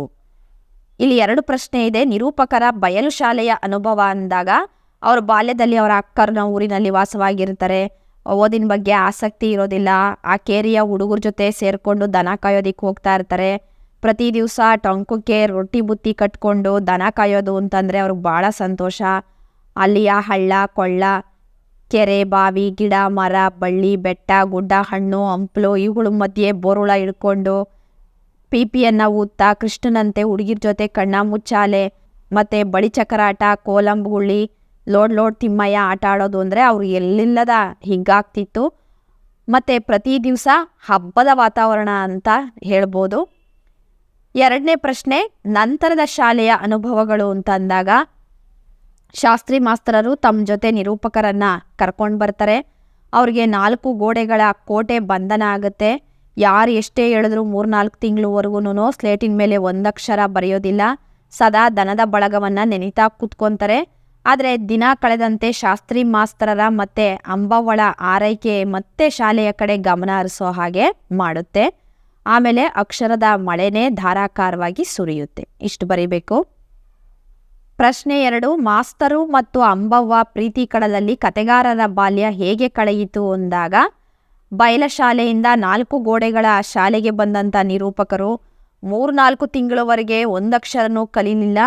ತನ್ನ ಬಯಲ ಶಾಲೆ, ದನಗಳ ಬಳಗ ಇದನ್ನೇ ನೆನೀತಾ ಕೂತಿರ್ತಾರೆ. ದಿನ ಕಳೆದಂತೆ ಶಾಸ್ತ್ರಿ ಮಾಸ್ತರರ ಪತ್ನಿ ಅಂಬವ್ವ ಪ್ರೀತಿಯಿಂದ ಸಿಹಿ ತಿಂಡಿಗಳನ್ನು, ಅಡುಗೆಯನ್ನು ಉಣಬಡಿಸ್ತಾ ಇರ್ತಾರೆ. ಮಾಸ್ತರರ ಸಹವಾಸದಲ್ಲಿ ಅಕ್ಕನೂರಿನ ನೆನಪುಗಳು ಅಳಿಸೋಗಿ ಅಂಬವ್ವ ಶಾಸ್ತ್ರಿ ಮಾಸ್ತರರ ಪ್ರೀತಿಯ ಕಡಲಲ್ಲಿ ಮಿಂದು ಅಕ್ಷರ ಪ್ರೀತಿ ಬೆಳೆಸ್ಕೊಳ್ತಾರೆ. ಕೇವಲ 3 ತಿಂಗಳಲ್ಲಿ ಅಕ್ಷರಾಭ್ಯಾಸ ಮುಗಿಸಿ ಅದೇ ವರ್ಷ 1ನೇ ತರಗತಿ ಪಾಸಾಗ್ತಾರೆ. ಅಲ್ಲಿಂದ ಮುಂದೆ ದನ ಕಾಯುವಾಗ ಇದ್ದಂತಹ ಪ್ರೀತಿ, ಆ ಅಡವಿಯ ರುಚಿ ಈಗ ಶಾಲೆ ಕಡೆ ತಿರುಗಿರುತ್ತೆ. ಶಾಸ್ತ್ರಿ ಮಾಸ್ತರರ ಹಿರಿಯ ಮಗನಂತೆ ಇದ್ದ ನಿರೂಪಕರು ಮನೆಯ ಕೆಲಸಗಳಲ್ಲಿ ನೆರವಾಗ್ತಾ ಶಾಲೆಗೆ ಹೋಗ್ತಾ ಇರ್ತಾರೆ. ಅವಳಿ ಮಕ್ಕಳ ಸಾವು ಮಾಸ್ತರರ ಬದುಕನ್ನೇ ಬದಲಾಯಿಸಿದ್ದು ಹೇಗೆ ಅಂದಾಗ ಆ ಮಕ್ಕಳು ಒಂದು ದಿವಸ ಶಾಲೆ ಬೇಗ ಬಿಟ್ಟಿರುತ್ತೆ. ಅವರು ತಾವೇ ರೋಡಿನ ಮೇಲೆ ಆಟ ಆಡ್ತಾ ಹೋಗ್ತಾ ಇರ್ತಾರೆ. ವೇಗವಾಗಿ ಒಂದು ಲಾರಿ ಬಂದು ಆ ಮಕ್ಕಳಿಗೆ ಗುದ್ದಿದಾಗ ರಸ್ತೆಯಲ್ಲಿ ಅವರು ಗಿಜುಗುಳಿಕೆ ಆಗೋಗಿ ಪ್ರಾಣ ಬಿಟ್ಬಿಡ್ತವೆ. ಅಂಬವ್ವ ಈ ವಿಷಯ ಕೇಳಿ ಮೂರ್ಛೆ ಹೋಗಿ ಬೀಳ್ತಾಳೆ, ಮತ್ತೆ ಎದ್ದೇಳೋದಿಲ್ಲ. ಶಾಸ್ತ್ರಿ ಮಾಸ್ತರರಂತೂ ಈ ವಿಷಯ ಕೇಳಿ ಹುಚ್ಚಾಗಿ ಹೋಗ್ತಾರೆ. ಸಿಡಿಲು ಬಡದಂತೆ ಅವ್ರ ಸ್ಥಿತಿ ಆಗುತ್ತೆ. 6 ತಿಂಗಳಾದ್ರೂ ಹಾಸಿಗೆ ಹಿಡಿದವರು ಅವ್ರಿಗೆ ಮೇಲೇಳಲಿಲ್ಲ. ಬಹಳವಾಗಿ ಯೋಚಿಸಿ ಇನ್ನೂ 10 ವರ್ಷ ಸೇವೆ ಇರುತ್ತೆ, ನಿವೃತ್ತಿಗೆ ಅರ್ಜಿ ಹಾಕ್ತಾರೆ. ಮಕ್ಕಳ ಸಾವಿನಿಂದ ಬಹಳ ದುಃಖಿತರಾದಂತಹ ಶಾಸ್ತ್ರಿ ಮಾಸ್ತರರು ಹೆಂಡತಿ ಮತ್ತು ಮಕ್ಕಳ ಹೆಸರಿನಲ್ಲಿ ಇಟ್ಟಿದ್ದಂತಹ ಜೀವ ವಿಮೆ, ಬ್ಯಾಂಕಿನ ಹಣ, ನಿವೃತ್ತಿಯಿಂದ ಬಂದ ಹಣ ಎಲ್ಲವನ್ನ ಸೇರಿಸಿ ತಾವಿದ್ದ ಬಾಡಿಗೆ ಮನೆಯನ್ನು ಖರೀದಿ ಮಾಡ್ತಾರೆ. ಮನೆಯ ಮುಂದೆ ಅನಾಥ ಬಾಲಕರಾಶ್ರಮ ಅಂತ ಬೋರ್ಡ್ ಬರೆಸಿ ಹಾಕ್ತಾರೆ. ಶಾಲೆಗೆ ಬರ್ತಕ್ಕಂತಹ ನಿರ್ಗತಿಕ, ಬಡವ, ಅನಾಥ ಮಕ್ಕಳನ್ನು ಸೇರಿಸ್ಕೊಂಡು ಅವ್ರಿಗೆ ಊಟ, ವಸತಿ, ಬಟ್ಟೆ, ಪುಸ್ತಕಗಳ ಖರ್ಚನ್ನು ನೋಡ್ಕೊಳ್ತಾ ತಮ್ಮ ಹೆಂಡತಿ ಮಕ್ಕಳ ಸಾವಿನ ನೋವನ್ನು ಮರೀತಾರೆ. ಹೀಗೆ ಶಾಸ್ತ್ರಿ ಮಾಸ್ತರರ ಬದುಕು ಬದಲಾಗಿ ಹೋಯಿತು ಅಂತ ಇಷ್ಟು ಬರೀಬೇಕಾಗುತ್ತೆ ನೀವು. ಅನಾಥ ಬಾಲಕರಾಶ್ರಮವನ್ನು ಶಾಸ್ತ್ರಿ ಮಾಸ್ತರರು ಹೇಗೆ ಪ್ರಾರಂಭಿಸಿದರು ಅಂತ ಕೇಳಿದಾಗ ಈಗ ನಾವೇನು ಈ ಹಿಂದಿನ ಪ್ರಶ್ನೆಗೆ ಉತ್ತರವನ್ನು ನೋಡಿದ್ವೋ ಅದೇ ಉತ್ತರವನ್ನೇ ನೀವಿಲ್ಲಿ ಬರೀಬೇಕಾಗುತ್ತೆ. ನೋಡಿ, ಒಂದು ಪ್ರಶ್ನೆಗೆ ಉತ್ತರ ಓದಿದ್ರೆ ಇನ್ನೊಂದು ಪ್ರಶ್ನೆಗೂ ಅದೇ ಉತ್ತರ ಆಗಿರುತ್ತೆ. ಇದನ್ನು ಗಮನದಲ್ಲಿಟ್ಕೊಳ್ಳಿ. ಇನ್ನು ಶಾಸ್ತ್ರಿ ಮಾಸ್ತರರ ವ್ಯಕ್ತಿತ್ವವನ್ನು ನಿರೂಪಿಸಿ ಅಂತ ಕೇಳಿದಾಗ ಅವರ ವ್ಯಕ್ತಿತ್ವ ಬಹಳ ವಿಶೇಷವಾದಂಥದ್ದು. ಅವ್ರ ಜೀವನದಲ್ಲಿ ಕಷ್ಟಗಳು ಎಷ್ಟು ಎದುರಾದರೂ ಸಹಿತ ಇನ್ನೊಬ್ಬರ ಏಳಿಗೆಯ ಮೂಲಕ ತಮ್ಮ ನೋವನ್ನು ಮರೀತಾರೆ. ತಾನು ಬೆಂದ್ರೂ ತಿಳಿಬೆಳಕನ್ನು ನೀಡುವ ದೀಪದ ಹಾಗಿನ ವ್ಯಕ್ತಿತ್ವ ಅವರದು. ದನ ಕಾಯ್ತಿದ್ದಂಥ ನಿರೂಪಕರನ್ನು ಮಾಸ್ತರರು ಅವರ ಆಶ್ರಯಕ್ಕೆ ತಂದು ವಿದ್ಯಾವಂತರನ್ನಾಗಿ ಮಾಡ್ತಾರೆ. ನಿರೂಪಕರೇ ಹೇಳೋ ಹಾಗೆ ಎಲ್ಲೋ ಬಿದ್ದಂಥ ಕಲ್ಲು ನನ್ನನ್ನು ಕಡೆದು ಒಂದು ಆಕಾರ ಕೊಟ್ಟು ದೇವಸ್ಥಾನದ ಒಳಗೆ ಇಟ್ಟಂಥವರು ಶಾಸ್ತ್ರಿ ಮಾಸ್ತರು ಅಂತ ಹೇಳ್ಕೊಳ್ತಾರೆ. ನಿಜಕ್ಕೂ ಆ ಮಾತು ಸತ್ಯ. ಮಕ್ಕಳಿಲ್ಲದೆ ಇರ್ತಕ್ಕಂಥ ಶಾಸ್ತ್ರಿ ಮಾಸ್ತರ ದಂಪತಿಗಳು ನಮ್ಮ ಲೇಖಕರನ್ನೇ ತಮ್ಮ ಮಗನಂತೆ ಭಾಳ ಪ್ರೀತಿಯಿಂದ ನೋಡ್ಕೊಳ್ತಾರೆ, ಆರೈಕೆ ಮಾಡ್ತಿದ್ರು. ತಮಗೆ ಮಕ್ಕಳಾದ ಮೇಲೂ ಸಹಿತ ನಿರೂಪಕರ ಮೇಲಿನ ಪ್ರೀತಿ ಸ್ವಲ್ಪನೂ ಕಡಿಮೆ ಆಗಲಿಲ್ಲ. ಹೆಂಡತಿ ಮಕ್ಕಳನ್ನು ಕಳ್ಕೊಂಡಾಗ್ಲೂ ಸ್ವಲ್ಪವೂ ಯೋಚನೆ ಮಾಡ್ದೇನೆ ನಿವೃತ್ತಿಗೆ ಅರ್ಜಿ ಹಾಕಿ ಅವ್ರ ಹೆಸರಲ್ಲಿದ್ದಂತಹ ಹಣವನ್ನೆಲ್ಲ ತೆಗೆದು ತಮ್ಮ ನಿವೃತ್ತಿಯ ಬಂದಂತಹ ಹಣವನ್ನೂ ಸೇರಿಸಿ ತಾವಿದ್ದ ಬಾಡಿಗೆ ಮನೆಯನ್ನು ಸ್ವಂತಕ್ಕೆ ಖರೀದಿ ಮಾಡಿ ಅನಾಥ ಬಾಲಕರಾಶ್ರಮವನ್ನು ನಿರ್ಮಿಸ್ತಾರೆ. ಬಡವರು, ನಿರ್ಗತಿಕರು, ಅನಾಥ ಮಕ್ಕಳು ಯಾರಿರ್ತಾರೋ ಅಂಥವರ ಅಭಿವೃದ್ಧಿಗೋಸ್ಕರ ಶ್ರಮಿಸಿ ತಮ್ಮ ನೋವನ್ನು ಅವರ ಸಂತೋಷದಲ್ಲಿ ಮರೆಯೋದಕ್ಕೆ ಮುಂದಾಗ್ತಾರೆ. ಇಂತಹ ಶಾಸ್ತ್ರಿ ಮಾಸ್ತರರ ವ್ಯಕ್ತಿತ್ವ ಇದೆಯಲ್ಲ, ಇದು ಎಲ್ರಿಗೂ ಅನುಕರಣೀಯವಾದದ್ದು, ಅನುಸರಿಸುವಂಥದ್ದು, ಮಾದರಿಯಾಗಿರ್ತಕ್ಕಂಥದ್ದು ಅಂತ ನೀವು ಒಟ್ಟಾರೆ ಪಾಠದ ಕಥೆಯನ್ನು ತಗೊಂಡು ಶಾಸ್ತ್ರಿ ಮಾಸ್ತರರ ವ್ಯಕ್ತಿತ್ವವನ್ನು ಇಲ್ಲಿ ಬರಿಬೇಕಾಗತ್ತೆ. ಮುಂದಿನ ಗದ್ಯ ಬುದ್ಧ ಬಿಸಿಲೂರಿನವನು, ನಾಗತಿಹಳ್ಳಿ ಚಂದ್ರಶೇಖರ್ ಅವರು ಬರೆದಿರ್ತಕ್ಕಂಥದ್ದು. ಮುಂದಿನ ಗದ್ಯ ಮಹಾತ್ಮರ ಗುರು, ಮುಗಳವಳ್ಳಿ ಕೇಶವಧರಣಿಯವರು ಬರೆದಿರ್ತಕ್ಕಂಥದ್ದು. ವಿದ್ಯಾರ್ಥಿಗಳೇ, ಇದರಲ್ಲಿ ನಿಮಗೆ 2 ಅಂಕದ ಪ್ರಶ್ನೋತ್ತರಗಳು ಭಾಳ ಮುಖ್ಯ ಆದಂಥವು. ಮಂಗಳೂರು ಜಿಲ್ಲಾ ಕೋರ್ಟ್ನಲ್ಲಿ ಬೆಂದೂರು ಬಾಬು ಎಂಬ ಅಸ್ಪೃಶ್ಯ ವ್ಯಕ್ತಿ ಕೋರ್ಟಿನಲ್ಲಿ ಪೇದೆ ಕೆಲಸಕ್ಕಾಗಿ ಅರ್ಜಿ ಹಾಕಿದ್ದ. ಆತನನ್ನು ಆಗಿನ ಆಂಗ್ಲ ನ್ಯಾಯಾಧೀಶರು ಕೆಲಸಕ್ಕೆ ನೇಮಕ ಮಾಡಿಕೊಂಡರು. ವಿಷಯ ತಿಳಿದ ಕೆಲವರು ಒಟ್ಟಾಗಿ ಪ್ರತಿಭಟಿಸಿದರು. ನ್ಯಾಯಾಧೀಶರನ್ನು ಬಹಿಷ್ಕರಿಸಿ ನ್ಯಾಯಾಧೀಶರಿಗೆ ಕೊಲೆ ಬೆದರಿಕೆ ಹಾಕಿದರು. ರಂಗರಾವ್ ಸಮಾಧಿಯ ಮೇಲೆ ಬರೆದ ಹೇಳಿಕೆ ಯಾವುದು? ನನ್ನ ಶಾಲೆಯಲ್ಲಿ ಕಲಿತ ದಲಿತ ಜನಾಂಗದ ಮಕ್ಕಳು ವಿದ್ಯಾವಂತರಾಗಿ ದೊಡ್ಡವರಾಗಿ ಸರ್ಕಾರಿ ನೌಕರಿಗೆ ಸೇರಿ ನಮ್ಮೂರ ರಸ್ತೆಯಲ್ಲಿ ಕಾರಿನಲ್ಲಿ ಓಡಾಡಬೇಕು. ಆಗ ರಸ್ತೆಯಲ್ಲಿ ಏಳುವ ಧೂಳು ನನ್ನ ತಲೆಗೆ ತಾಕಬೇಕು.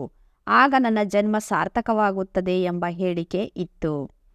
ರಂಗರಾವ್ ಅಂತರ್ಜಾತಿ ವಿವಾಹಕ್ಕೆ ನೀಡಿದ ಪ್ರೋತ್ಸಾಹ ಗಾಂಧೀಜಿಯವರ ಮೇಲೆ ನೀಡಿದ ಪ್ರಭಾವ ಏನು? ರಂಗರಾವ್ ಅಂತರ್ಜಾತೀಯ ವಿವಾಹಕ್ಕೆ ನೀಡಿದ ಪ್ರೋತ್ಸಾಹ ಗಾಂಧೀಜಿಯವರ ಗಮನವನ್ನು ಸೆಳೆದು ಪ್ರಭಾವವನ್ನು ಬೀರಿತು. ಮುಂದೆ ಗಾಂಧೀಜಿಯವರು ತಮ್ಮ ಮಗನಿಗೆ ರಾಜಾಜಿಯವರ ಮಗಳನ್ನು ಸೊಸೆಯಾಗಿ ತಂದುಕೊಂಡು ಅಂತರ್ಜಾತೀಯ ವಿವಾಹಕ್ಕೆ ಅವಕಾಶ ಒದಗಿಸಿದರು. ರಂಗರಾವ್ ರಾಜಕೀಯ ಮೀಸಲಾತಿಗಾಗಿ ಹೇಗೆ ಪ್ರಯತ್ನಿಸಿದರು? ಸ್ಥಳೀಯ ಸಂಸ್ಥೆಗಳಾದ ಜಿಲ್ಲಾ ಬೋರ್ಡ್ ಮತ್ತು ಪುರಸಭೆಗಳಲ್ಲಿ ದಲಿತ ಜನಾಂಗದ ಸದಸ್ಯರಿಗೆ ಅವಕಾಶ ನೀಡಬೇಕೆಂದು ಒತ್ತಾಯಿಸಲು ಅವರನ್ನು ಸಂಘಟಿಸಿ ಹೋರಾಟಕ್ಕೆ ಇಳಿದರು.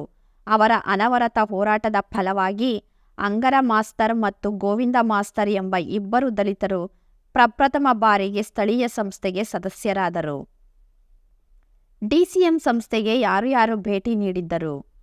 ಡಿಸಿಎಂ ಸಂಸ್ಥೆಗೆ Gurudeva Rabindranath Tagore, Deenabandhu C S. Andrews, doctor Annie Besant, Gopal Krishna Gokhale ಮತ್ತು ಜಿ.ಕೆ. ದೇವಧರ್ ಮೊದಲಾದವರೆಲ್ಲ ಈ ಸಂಸ್ಥೆಗೆ ಭೇಟಿ ನೀಡಿದ್ದರು.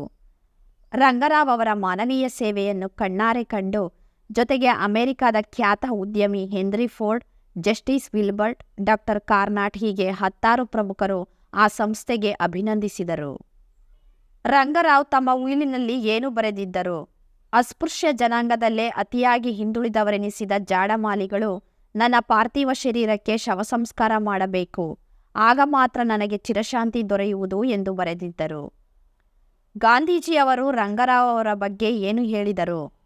ಪೂಜ್ಯ ರಂಗರಾವ್ ಅವರಿಂದ ಸಾರ್ವಜನಿಕ ಸೇವಾನಿಷ್ಠೆಯನ್ನು ಮನಗಾಣಿಸಿಕೊಂಡೆ. ಅವರು ನಮಗೆ ಒಂದು ಉತ್ತಮ ಮೇಲ್ಪಂಕ್ತಿಯನ್ನು ಹಾಕಿಕೊಟ್ಟಿದ್ದಾರೆ. ಅಸ್ಪೃಶ್ಯ ಜನಾಂಗದ ಪುನರುದ್ಧಾರ ಕಾರ್ಯದಲ್ಲಿ ಮುನ್ನಡೆದ ರಂಗರಾವ್ ನನಗೆ ಸ್ಫೂರ್ತಿ, ಮಾರ್ಗದರ್ಶಕರು. ಅಸ್ಪೃಶ್ಯತಾ ನಿವಾರಣಾ ಕಾರ್ಯದಲ್ಲಿ ಕುದ್ಮುಲ್ ರಂಗರಾವ್ ನಿಜವಾಗಿಯೂ ನನ್ನ ಗುರುಗಳು ಎಂದು ಗಾಂಧೀಜಿಯವರು ರಂಗರಾವ್ ಬಗ್ಗೆ ಹೇಳಿದರು. ಮುಂದಿನ ಗದ್ಯ ನಿರಾಕರಣೆ, ಡಾಕ್ಟರ್ ವೀಣಾ ಶಾಂತೇಶ್ವರ ಅವರು ಬರೆದಿರ್ತಕ್ಕಂಥದ್ದು. ವಿದ್ಯಾರ್ಥಿಗಳೇ, ಈ ಗದ್ಯದಿಂದ ನಿಮಗೆ 1 ಅಂಕ ಹಾಗೆ 3 ಅಂಕದ ಸಂದರ್ಭಗಳು ಮುಖ್ಯವಾದಂಥವು ನೋಡೋಣ. ರಕ್ಷಾ ಕರಂಡಕವು ಕುಮಾರ ಭರತನ ಕೈಯಿಂದ ಕೆಳಗೆ ಬಿದ್ದಿತು. ಭರತನ ತಂದೆಯ ಹೆಸರು ದುಷ್ಯಂತ. ಶಕುಂತಲೆಯ ತಾಯಿಯ ಹೆಸರು ಮೇನಕೆ. ಭರತನ ಶ್ರೇಯಸ್ಸಿಗಾಗಿ ಶಕುಂತಲೆ ಅರಮನೆಗೆ ಬಂದಿದ್ದಾಳೆ. ಶಕುಂತಲೆಯ ಅಂತಃಪುರದಿಂದ ದುಷ್ಯಂತ ಭಾರವಾದ ಹೆಜ್ಜೆಗಳನ್ನು ಇಡುತ್ತಾ ಹೊರನಡೆದನು. ಮುಂದಿನ ಗದ್ಯ ಕೃಷಿ ಸಂಸ್ಕೃತಿ ಮತ್ತು ಜಾಗತೀಕರಣ, ಸಿ.ಎಚ್. ಹನುಮಂತರಾಯ ಅವರು ಬರೆದಿರ್ತಕ್ಕಂಥದ್ದು. ವಿದ್ಯಾರ್ಥಿಗಳೇ, ಈ ಗದ್ಯದಿಂದ ನಿಮಗೆ 1 ಅಂಕ ಹಾಗೆ 2 ಅಂಕದ ಪ್ರಶ್ನೆಗಳನ್ನು ಕೇಳ್ತಾರೆ ನೋಡಿ. ಲೇಖಕರು ಸಿಪಾಯಿ ದಂಗೆಯನ್ನು ರೈತರ ದಂಗೆ ಎಂದು ಕರೆದಿದ್ದಾರೆ. ರೈತರು ಬರ ಬಂದು ಬೆಳೆ ಬಾರದಿದ್ದರೂ ಹಳೆ ತೆರಿಗೆ ಪದ್ಧತಿಯ ಪ್ರಕಾರ ಬೆಳೆ ತೆರಿಗೆಯನ್ನು ಪಾವತಿಸಬೇಕಾಯಿತು. ಬ್ರಿಟಿಷ್ ಸರ್ಕಾರಕ್ಕೆ ತೆರಿಗೆ ಕಟ್ಟಬಾರದೆಂದು ಗಾಂಧೀಜಿ ಹೇಳಿದರು. ರೈತರ ಬದಲಿಗೆ ಸ್ವಾತಂತ್ರ್ಯವು ಬಂಡವಾಳಶಾಹಿಗಳ ಕೈಗೆ ಸಿಕ್ಕಿತು. ವಸಾಹತು ಶ್ರೀಮಂತ ರೈತರ ಉದಯಕ್ಕೆ ಹಸಿರು ಕ್ರಾಂತಿ ಸಹಾಯಕವಾಯಿತು. ದೇಶಗಳಲ್ಲಿ ವಿಮೋಚನಾ ರೀತಿಯ ಚಳುವಳಿಗಳು ಹುಟ್ಟಿಕೊಂಡವು. Junk food ಹೋಟೆಲ್ಗಳೆಂದು ಹೀಯಾಳಿಸಿದವರು ಅಮೆರಿಕನ್ನರು. ರೈತರನ್ನು ಶೋಷಣೆ ಮಾಡಿದವರು ಯಾರು? ರೈತರನ್ನು ಶೋಷಣೆ ಮಾಡಿದವರು ಜಮೀನ್ದಾರರು, ಸಾಹುಕಾರರು. ಜಮೀನ್ದಾರರು ಭೂಮಿಯನ್ನು ಮುಟ್ಟುಗೋಲು ಹಾಕಿಕೊಳ್ಳಲು, ಸಾಹುಕಾರರು ಸಿಕ್ಕಾಪಟ್ಟೆ ಬಡ್ಡಿಯನ್ನು ಹಾಕುವ ಮೂಲಕ ರೈತರನ್ನು ಶೋಷಣೆ ಮಾಡಿದರು.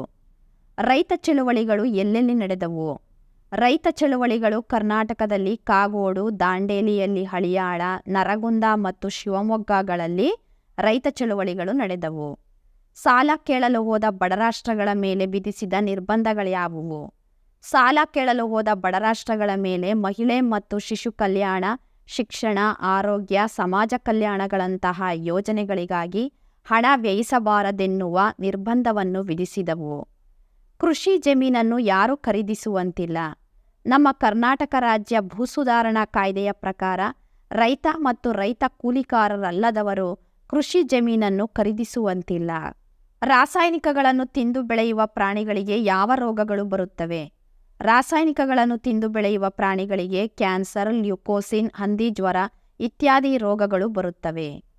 ಗದ್ಯಪಾಠ ಚತುರನ ಚಾತುರ್ಯ ಯಾದವ ಕವಿ ಬರೆದಿರ್ತಕ್ಕಂಥದ್ದು. ವಿದ್ಯಾರ್ಥಿಗಳೇ, ಈ ಪಾಠದಿಂದ ನಿಮಗೆ 4 ಅಂಕದ ಪ್ರಶ್ನೋತ್ತರಗಳು ಬರ್ತವೆ.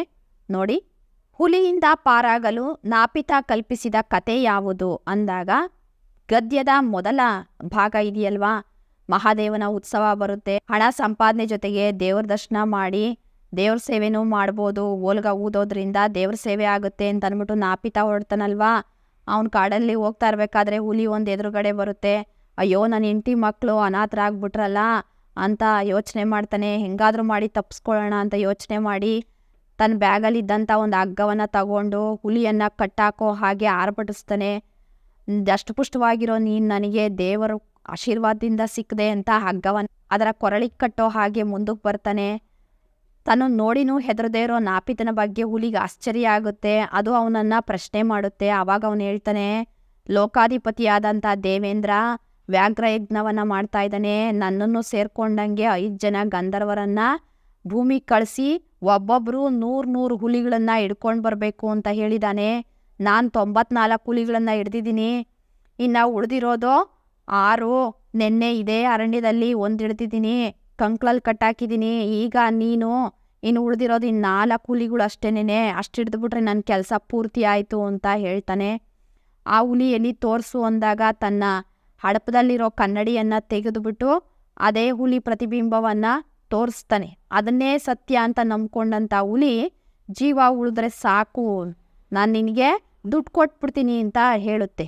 ಹೀಗೆ ನಾಪಿತ ತನ್ನ ಜೀವವನ್ನು ಉಳಿಸ್ಕೊಳ್ತಾನೆ. ಇಷ್ಟು ನೀವು ಬರೀಬೇಕಾಗುತ್ತೆ.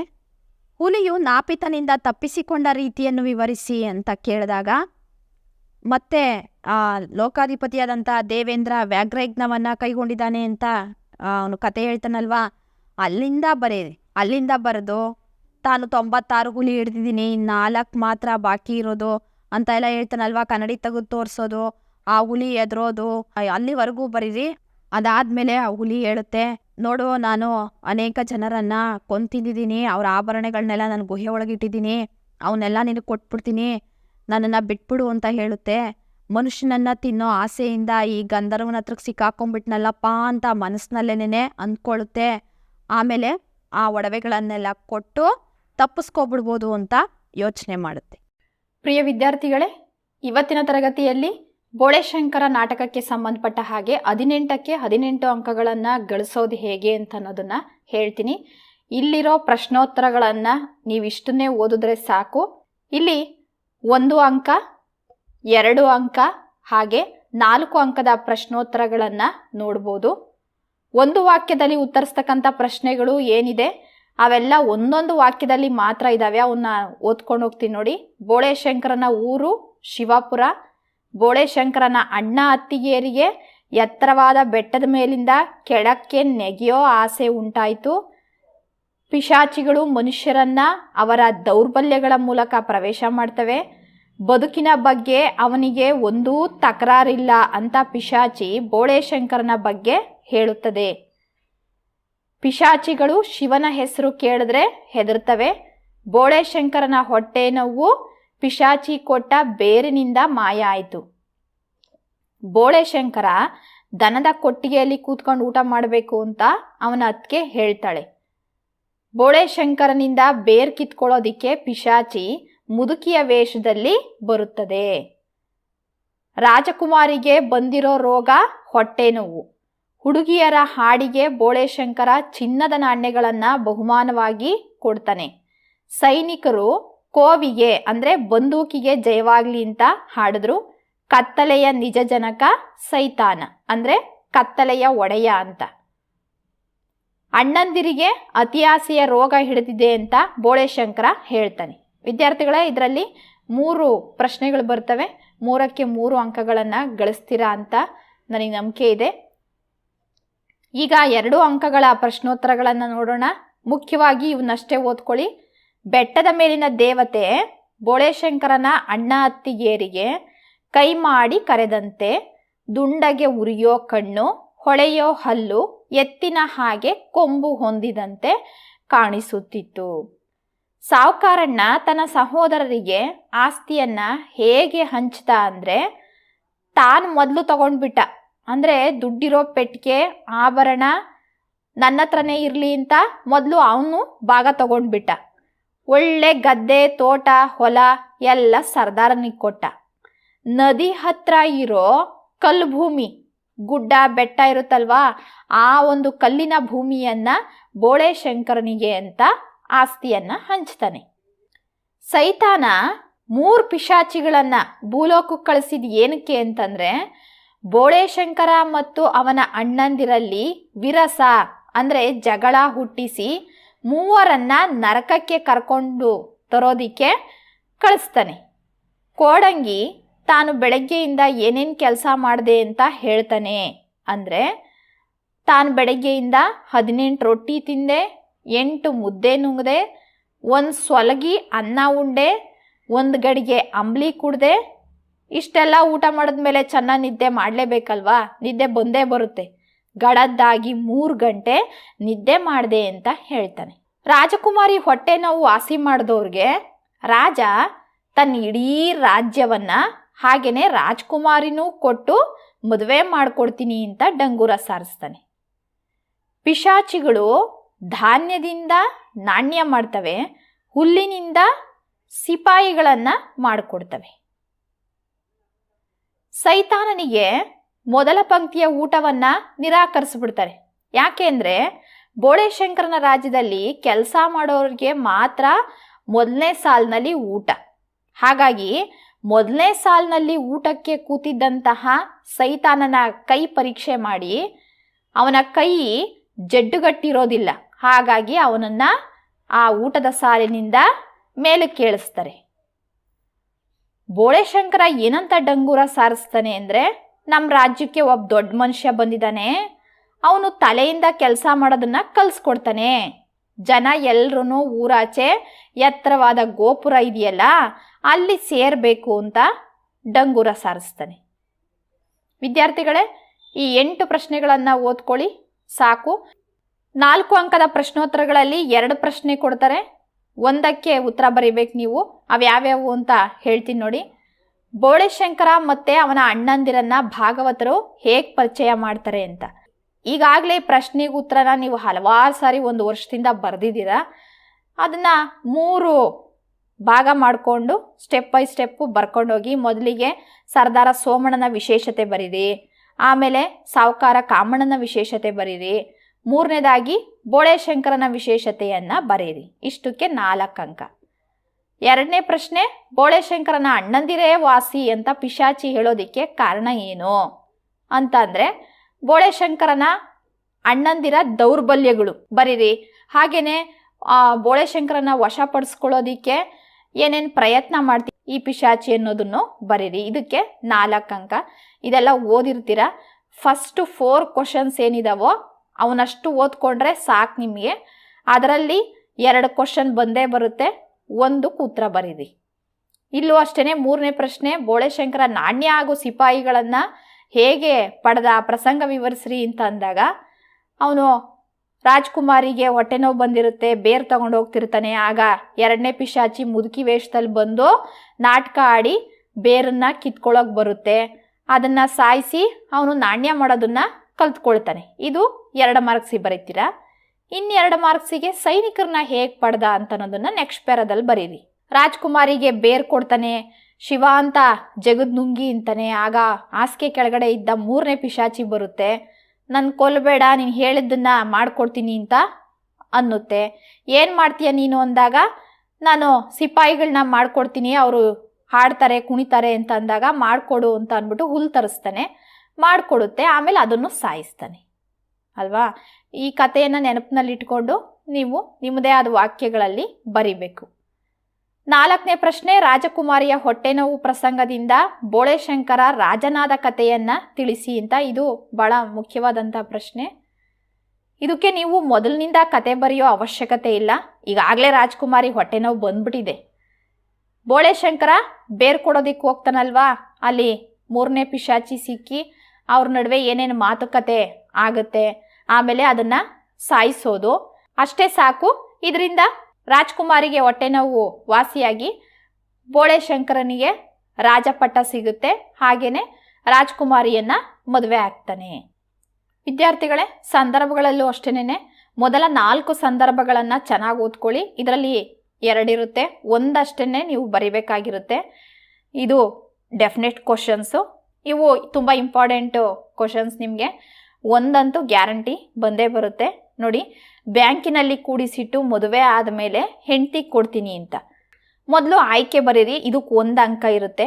ಯಾರು ಹೇಳಿದ್ರು, ಆಮೇಲೆ ಆ ಸಂದರ್ಭದ ವಿವರಣೆ ಬರಿಬೇಕು, ಅದಕ್ಕೆ 1 ಅಂಕ ಇರುತ್ತೆ. 2 ಅಂಕ ಆಯ್ತು ಇಷ್ಟಕ್ಕೆ. ಆಮೇಲೆ ಸ್ವಾರಸ್ಯ ಬರಿಬೇಕು, ಇದಕ್ಕೆ ಇನ್ನೊಂದು ಅಂಕ ಇರುತ್ತೆ. ಇಲ್ಲೇನು ಅಂತಂದರೆ ಕೋಡಂಗಿಯ ತಮಾಷೆಯ ಮಾತುಗಳು ಇಲ್ಲಿನ ಸ್ವಾರಸ್ಯ. ನೋಡಿ, ಒಂದೇ ವಾಕ್ಯದಲ್ಲಿ ಬರೆದ್ರೆ ಸಾಕು, 1 ಮಾರ್ಕ್ಸ್ ಇರುತ್ತೆ. ಅಥವಾ ಇದರಲ್ಲಿ ಅಡಗಿರೋ ಮೌಲ್ಯ, ಭಾವನೆ, ಅದರ ಹಿನ್ನೆಲೆ ಏನಾದರೂ ಬರಿಬೋದು. ಇದರಲ್ಲಿ ಇರೋದೇನೇ ಮತ್ತೆ ಪುನರಾವರ್ತನೆ ಆಗಿ ಮತ್ತೆ ಬರೆದ್ರೂ ಸರಿನೇ, ಆದರೆ ಸ್ವಾರಸ್ಯದ ಹಂತವನ್ನು ನೀವು ಬಿಡೋ ಹಾಗಿಲ್ಲ, ಬರೀಲೇಬೇಕು. ಹೀಗೆ ಆಯ್ಕೆಗೆ 1 ಅಂಕ, ಸಂದರ್ಭ ಮತ್ತು ಅದರ ವಿವರಣೆಗೆ 1 ಅಂಕ, ಸ್ವಾರಸ್ಯಕ್ಕೆ 1 ಅಂಕ, 3 ಅಂಕ ವಿಭಾಗ ಆಗುತ್ತೆ. ಮತ್ತು ಇವನಿಗೇನು ಹೆಂಡತಿನೇ ಮಕ್ಕಳೇ, ಇದೊಂದು ನೋಡ್ಕೊಳ್ಳಿ. ಈ ಮಾತನ್ನು ಬೋಳೆಶಂಕರನ ಅತ್ತಿಗೆ ಹೇಳೋ ಅಂಥ ಮಾತು, ಆಸ್ತಿ ಹಂಚಿಕೆಯ ಒಂದು ಸಂದರ್ಭದಲ್ಲಿ ಅವಳು ಹೇಳೋ ಮಾತು. ಇಲ್ಲಿ ಬೋಳೆಶಂಕರನ ಅತ್ತಿಗೆಯ ಚುಚ್ಚು ಮಾತುಗಳು ಸ್ವಾರಸ್ಯ ಅಂತಕ್ಕಂಥದ್ದು. ನೆಕ್ಸ್ಟು, ಕೊಳೆತ ಬಲೆ ಹಾಕಿ ಎಳೆದರು ಬರುವಂಥವರು. ಈ ಮಾತನ್ನ ಪಿಶಾಚಿ 1 ಬೋಳೆಶಂಕರನ ಅಣ್ಣಂದಿರನ್ನ ಉದ್ದೇಶಿಸಿ ಹೇಳುತ್ತದೆ ಅಂತ. ಸಂದರ್ಭ ಬರೀರಿ. ಅದು ಸೈತಾನನ ಆದೇಶದಂತೆ ಭೂಲೋಕಕ್ಕೆ 3 ಪಿಶಾಚಿ ಬಂದಿರ್ತವೆ.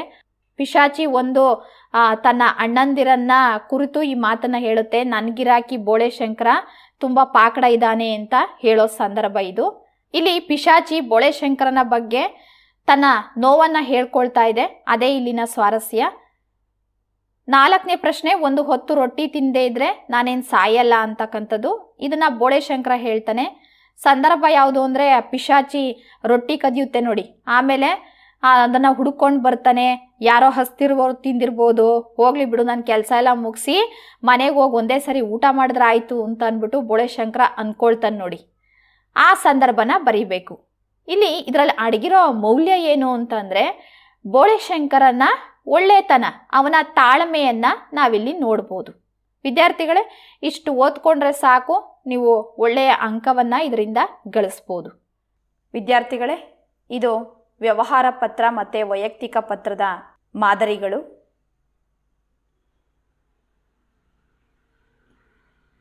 ನೋಡಿ, ಇದೇ ರೀತಿಯಾಗಿಯೇ ಬರೀಬೇಕು ನೀವು.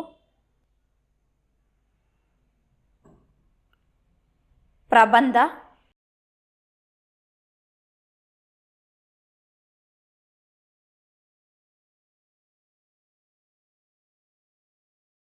ಇಲ್ಲಿ 3 ಪ್ರಬಂಧಗಳನ್ನು ಬರೆದಿರೋದನ್ನು ನೋಡ್ಬೋದು. ಬಿಡಿಸಿ ಬರೆಯಿರಿ.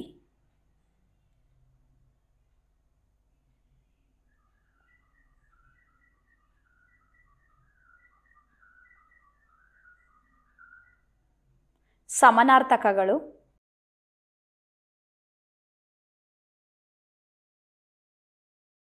ಒಂದು ಪದಕ್ಕೆ 2 ಅರ್ಥಗಳನ್ನು ಬರೀಬೇಕು. ನಾನಾರ್ಥಗಳು. ವಿದ್ಯಾರ್ಥಿಗಳೇ, ಇದು ಸಹಿತ 2 ಅರ್ಥಗಳನ್ನು ಬರೀಲೇಬೇಕು.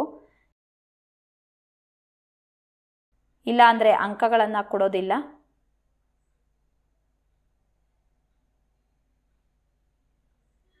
ಅನ್ಯದೇಶೀಯಗಳು. ತತ್ಸಮ ತದ್ಭವಗಳು.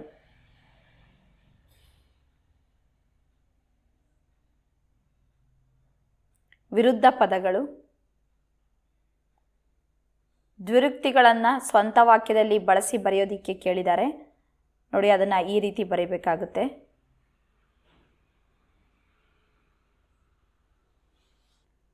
ಹಾಗೆಯೇ ಅನುಕರಣವಾಚಿಗಳು, ಜೋಡು ನುಡಿಗಳು, ನುಡಿಗಟ್ಟುಗಳು. ವಿದ್ಯಾರ್ಥಿಗಳೇ, ಇದನ್ನೆಲ್ಲ ಅಭ್ಯಾಸ ಮಾಡ್ಕೊಳ್ಳಿ. ಒಳ್ಳೆಯ ಅಂಕಗಳನ್ನು ಗಳಿಸಿ. ಧನ್ಯವಾದಗಳು. All the best.